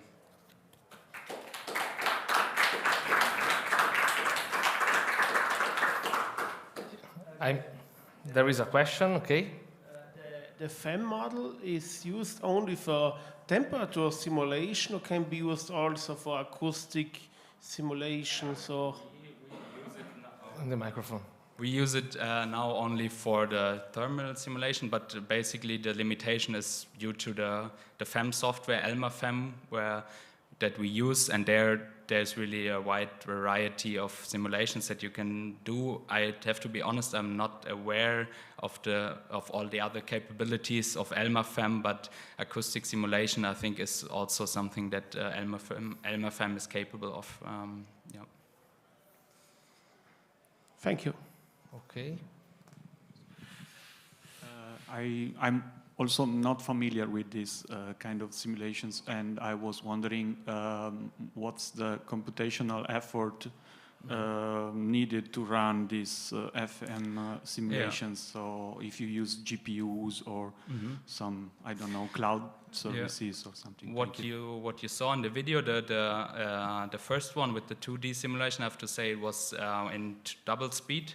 So, but there you also see no, for the 2D, for the 2D model that you saw there's almost no computational effort. It always depends, of course, on the discretization that you do. If you use a lot of a really fine mesh with a lot of finite elements, then of course it always becomes more computational expensive. And also in the 3D case, you saw it took some while to calculate this, but yeah, it's I mean the computing power has increased so much that is running such simulation on on also whole buildings in 3D is feasible by now, and will also increase always more, and more will be possible.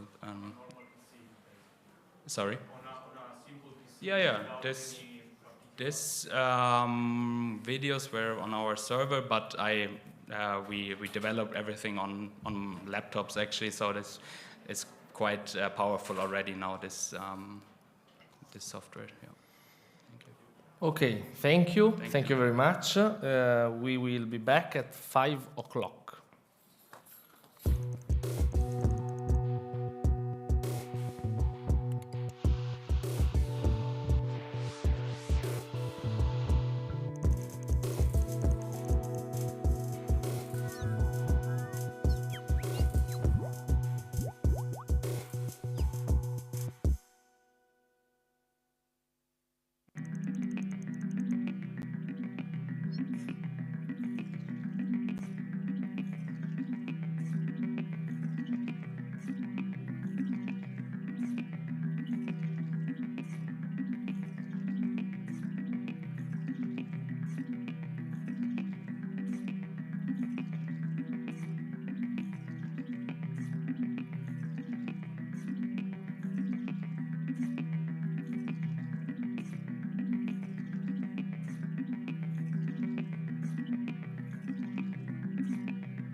Okay, welcome back, community track.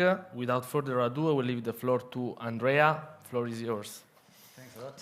So, yeah, some time ago we started with this study about open tracing tools.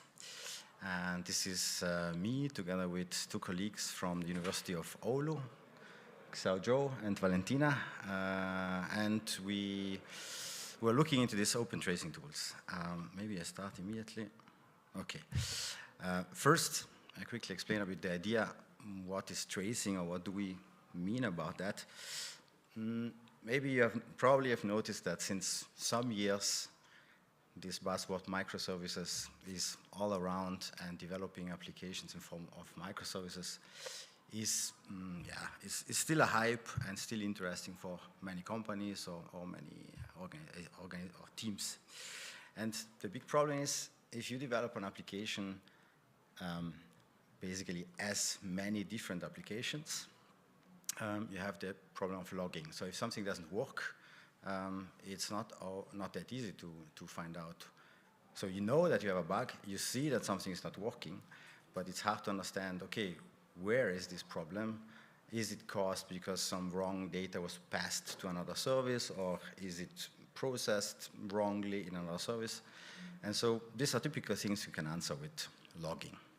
So tracing is a technology that solves that. It allows you, so if we simulate or we think that a system could be used like that, so a user interacts with a front end, and the front end wants to call another service, and maybe the front end doesn't know the IP address of the other service, so asks a service registry, so there's an interaction with another, and then it finds the IP address of that service that it wants to use and uses it. So already with this small little interaction, so again, this is an architecture where we have not one large application, but an application consisting of many small applications running independently, so that front end interviews the service registry, gets the IP address, then contacts microservice 2. Maybe microservice 2 contacts another microservice to get the answer and sends it back to the user. What you get now with these tracing tools is this part below. So you get this information that there has been an interaction with the front end, a long one. During this interaction with the front end, there was interaction with a service registry, which went back. Then it went to microservice 1. This went to microservice 2 and went back. So this image below is what you want to obtain from a tracing tool, that you understand, where did my request go, through which systems did it go. So if I see that the result is wrong or slow, at least I can find out through which systems did it go. And with the length of the bars, you can understand which system is here the culprit for having everything slow. So in this case, maybe microservice 2 is too slow, so it makes the whole interaction very long. If I could get rid of microservice 2, the thing would be double as fast. So this is what we want to do with tracing. So what we did now in this study, we wanted to get an overview of what tracing tools exist. So we wanted to find out first which tools exist, open tracing tools, which features do they have, how popular are they? So popularity intended as how much are people talking about it, how many questions are on Stack Overflow about these tools, are people interacting or discussing about these tools? This is about popularity. And then, benefits and issues, some kind of what is good about the tool and what is not so good. So what we found out here might not, if you know open tracing tools, it might not be that maybe surprising, but I would also like to see this work as an example of how one can do such a study. So it's not only the results, but the process is also interesting. So we started with a generic search query saying open tracing tools or tracing tools, open and not. And so you play around with different search terms. And we obtained a list of tools, and then we went through this process, which I will describe now a bit in more detail. But basically, when we took the tools, we looked on Stack Overflow, on Medium, on different websites, if people talk about these tools, how many articles there are, and so on. And then we extracted these articles because we wanted to categorize the topics they were discussing about. And then, so we identified these topics. And then when we had the topics, we also did an analysis if they were talking very good or not so good about the tool. So were they positive or negative about it? So we did this work more than a year ago. We identified those 30 tools. Now, if your favorite tool is not part of it, don't be upset. I mean, this is you do a search on a specific day, and this is a list of tools that we got. So it depends a bit on the query. Of course, when you do such queries, you log out from Google, or you use search engines in such a way that you try to be as neutral as possible. And this is, let's say, what we got. The first problem, because our goal was to have open source tracing tools. And in the list here, you might see a lot of products that are commercial. And then we discovered that, yes, when you search for open source tracing tools, you get open source ones, but since commercial versions always have also open source parts, you get them too. I'll explain later why also commercial tracing tools have open source components.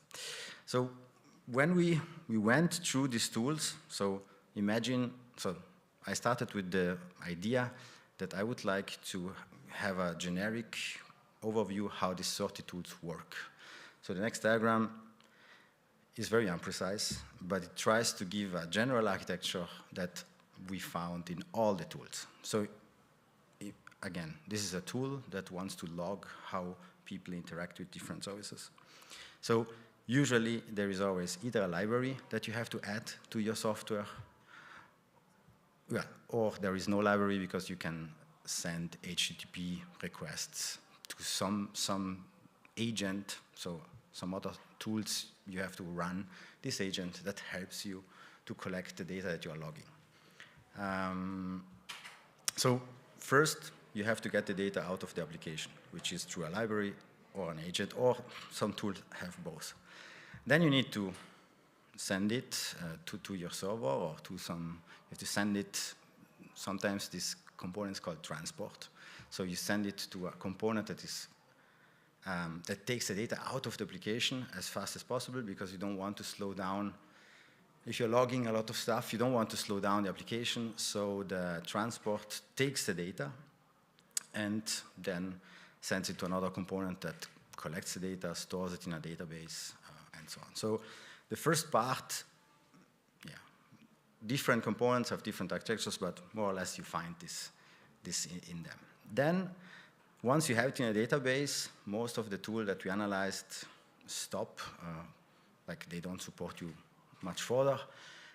Some help you then to process the data. So either with a visualization, so you can query the data, you can define some SQL statement, or you have a dashboard, or you get alerts, like if something special happens that you get a warning. So now for the popularity, this, I mean, you cannot read the details, but when we analyzed 4 sources, basically, Stack Overflow questions, answers, Medium articles, and DZone articles.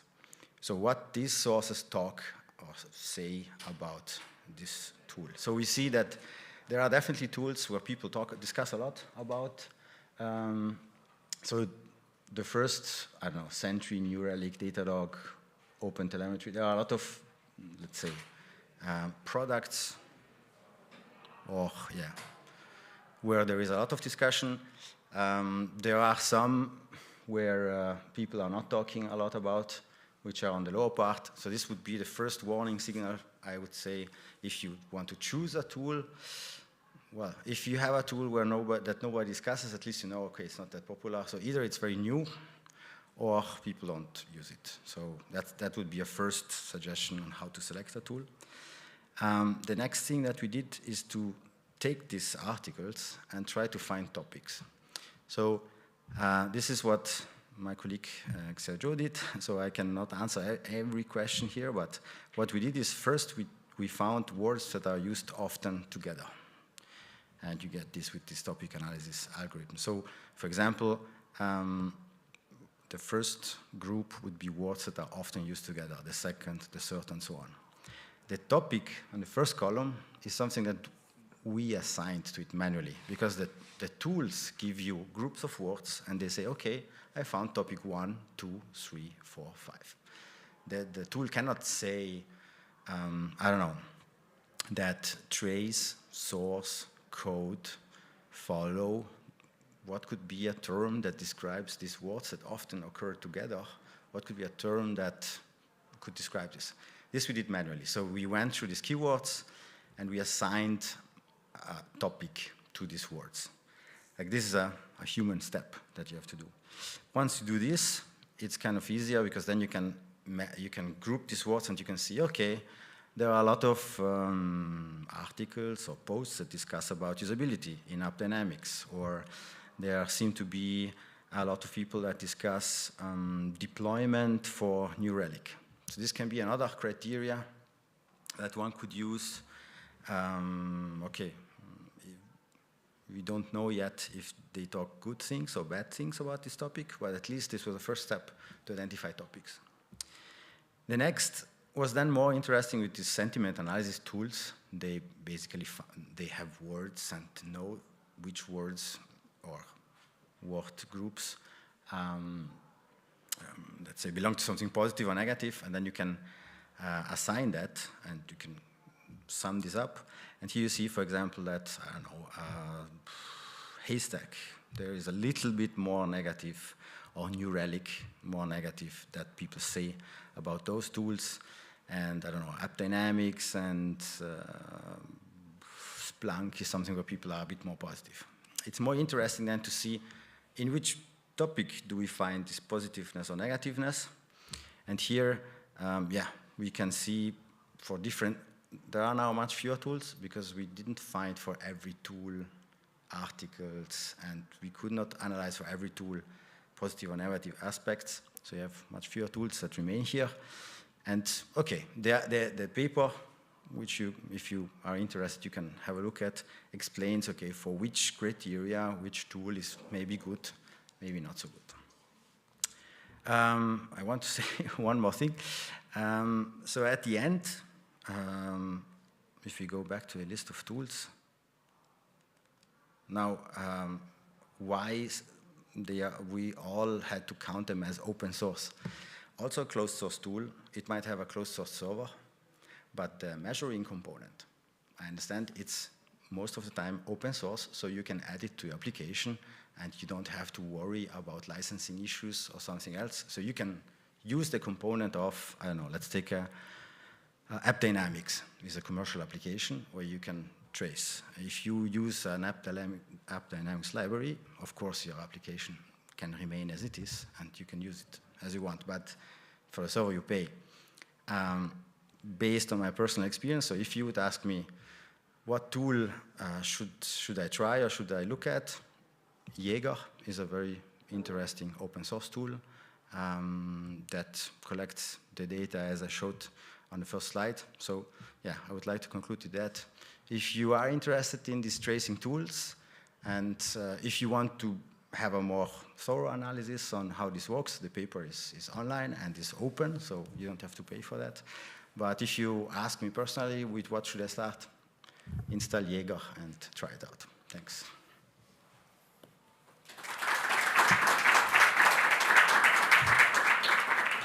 Okay, thank you, Andrea. Yes, we do not have time for questions, but thank you for your talk. We'll be back in 5 minutes, roughly, with Luca from Nenea.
Okay, welcome back for our last talk in the community track. Now I leave the floor to Luca Rainone from Nenea, a startup here at Noi Tech Park, and it's his talk about shaping the future with data.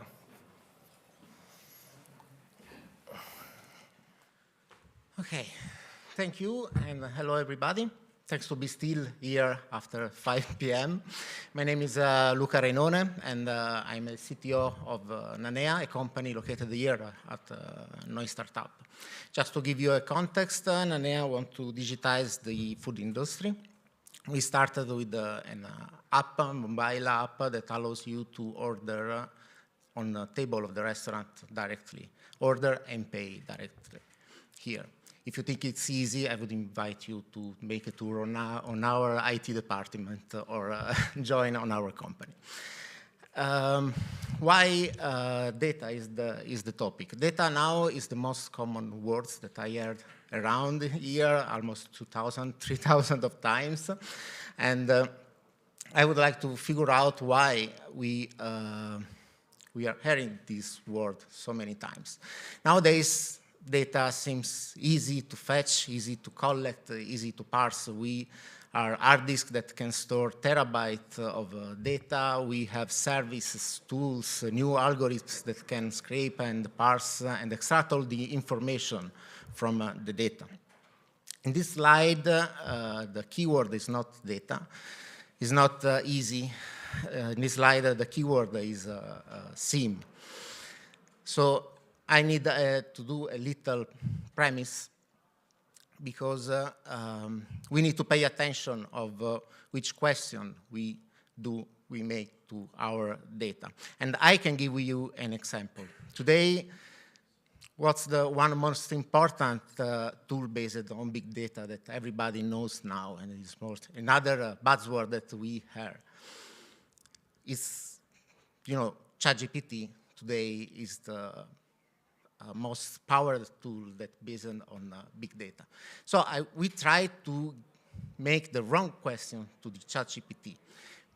But so I asked to ChatGPT, because I'm a polite person, if he's able to do a computation, a multiplication, and he's answered yes, he's able to do a computation. So I asked a computation. It's not so complex. It's like 9 million by 68. It's not so difficult. And he's answered that it's almost 6,062 million and blah, blah, blah.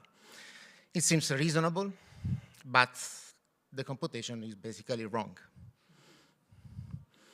So you can see 662 is correct, but 573668 is not correct.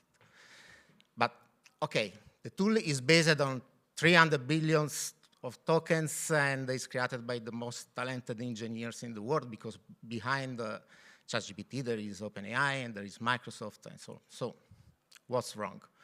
Of course, the wrong is my question, because I make the right question, but on the wrong tool, or the wrong question to the right tool. It depends on what we, depended by the perspective.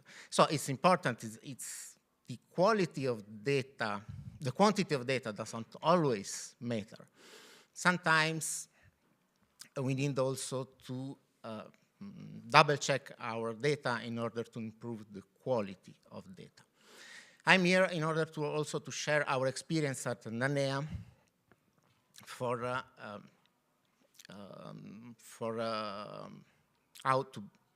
how we launched and built the startup, our startup based on the data.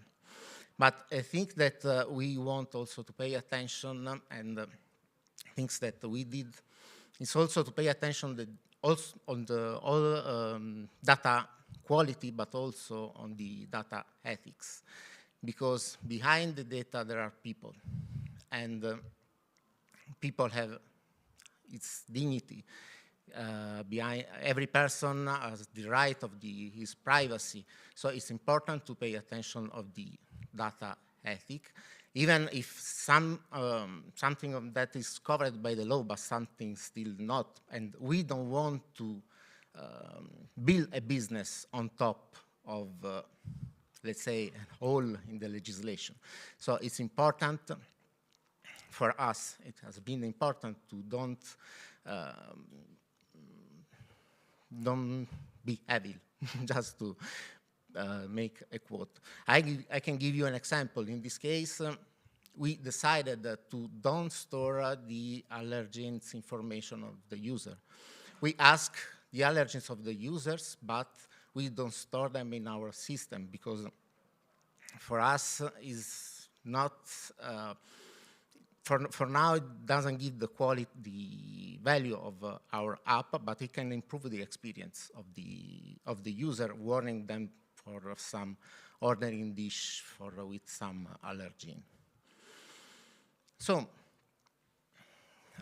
after this little premise, why we are talking about the data? As every cool thing, we have an acronym. It's called the Data-Driven Decision Making, DDDM. You can Google it. There are a lot of blog posts, books, and so on. Now, I want simply to share our experience, our gram of concreteness of how we did our decision and how data driven us to launch and building our startup. So these are the 4 pillars for DDDM. We are for sure in the first 2 pillars, launch and building, but we have also, thanks to some people that working, that have experience in our company, we have also an idea of how we can expect when we hope we have to scale, and we have to take in consideration the change of the company and of the world. So let's start with the first pillar. We launched our startup. What we did, we make for sure analysis of competitor. We did our surveys. We tried to identify our market trends, and we tried also to make some forecasting because we don't want to build a startup in a context that is in a bubble for now. In this case, we collected all the public data that are available. We tried also to make some surveys, and in this phase, we collected all the data that we can in order to present this data to our business angels and investors. In this phase, we had some issue because when you have an idea, you want something that validates this idea, but there is a quote that says that turtle numbers and they will confess to anything. So it's easy to force the number to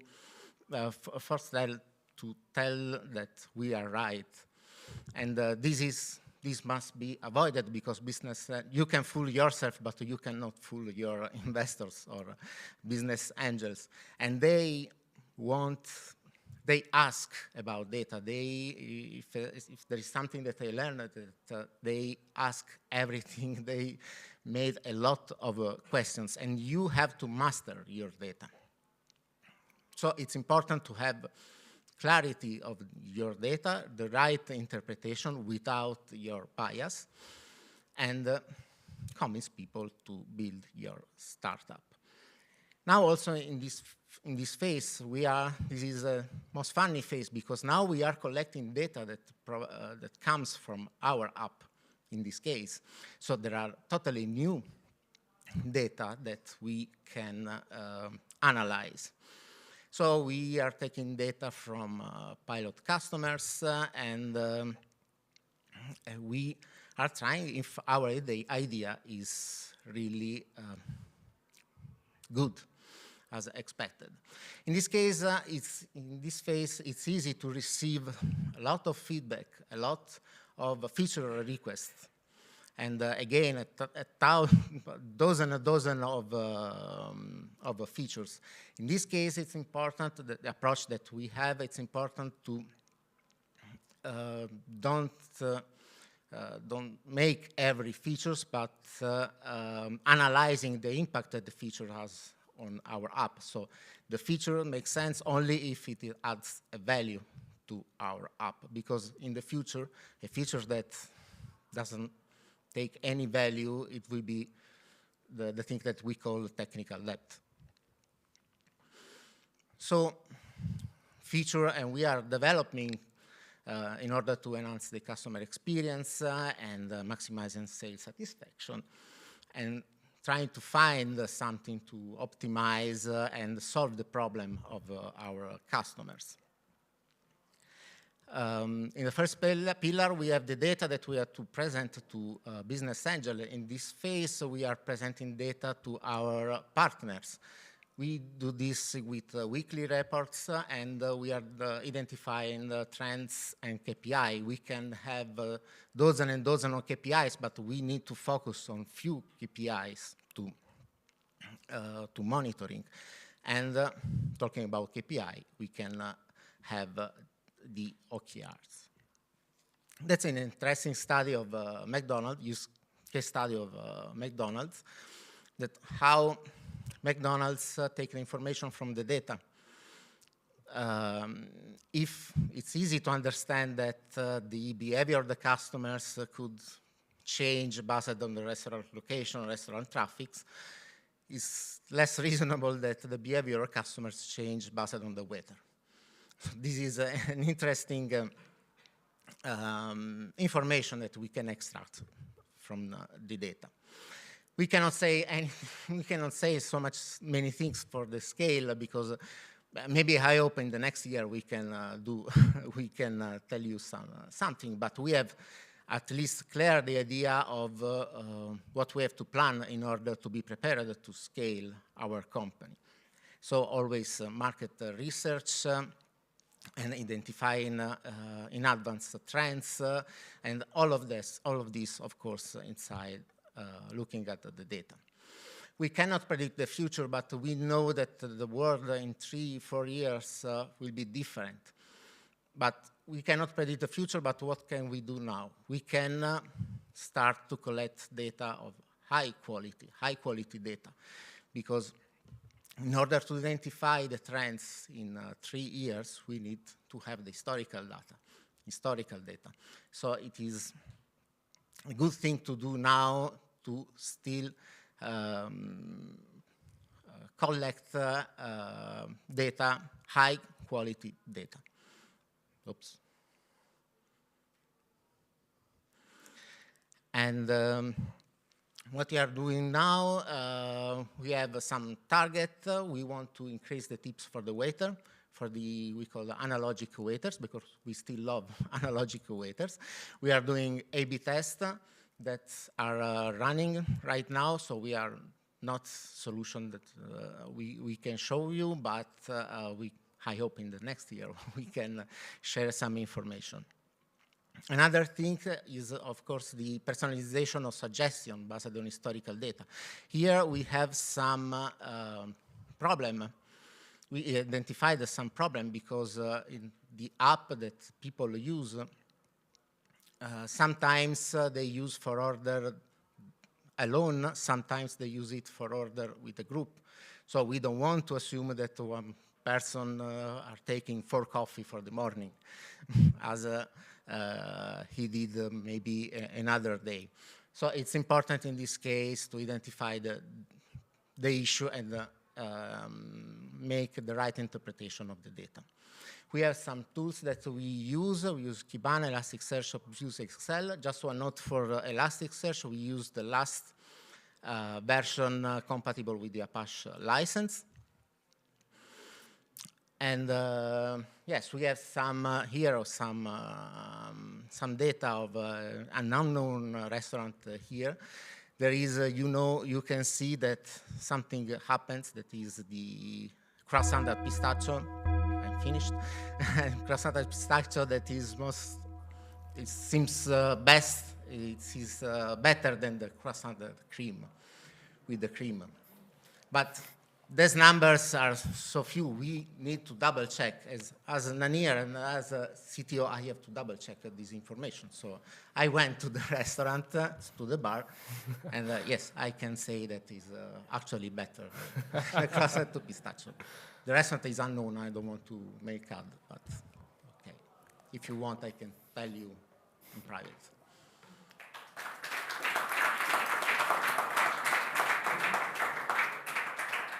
Okay, thank you, Luca. We do not have, unfortunately, time for questions. Thanks everyone for today. We'll close the community track of this edition of SFSCon 2023. If you want, at 6 o'clock, there is the closing by Matthias Kirchner. Okay? So, thank you very much.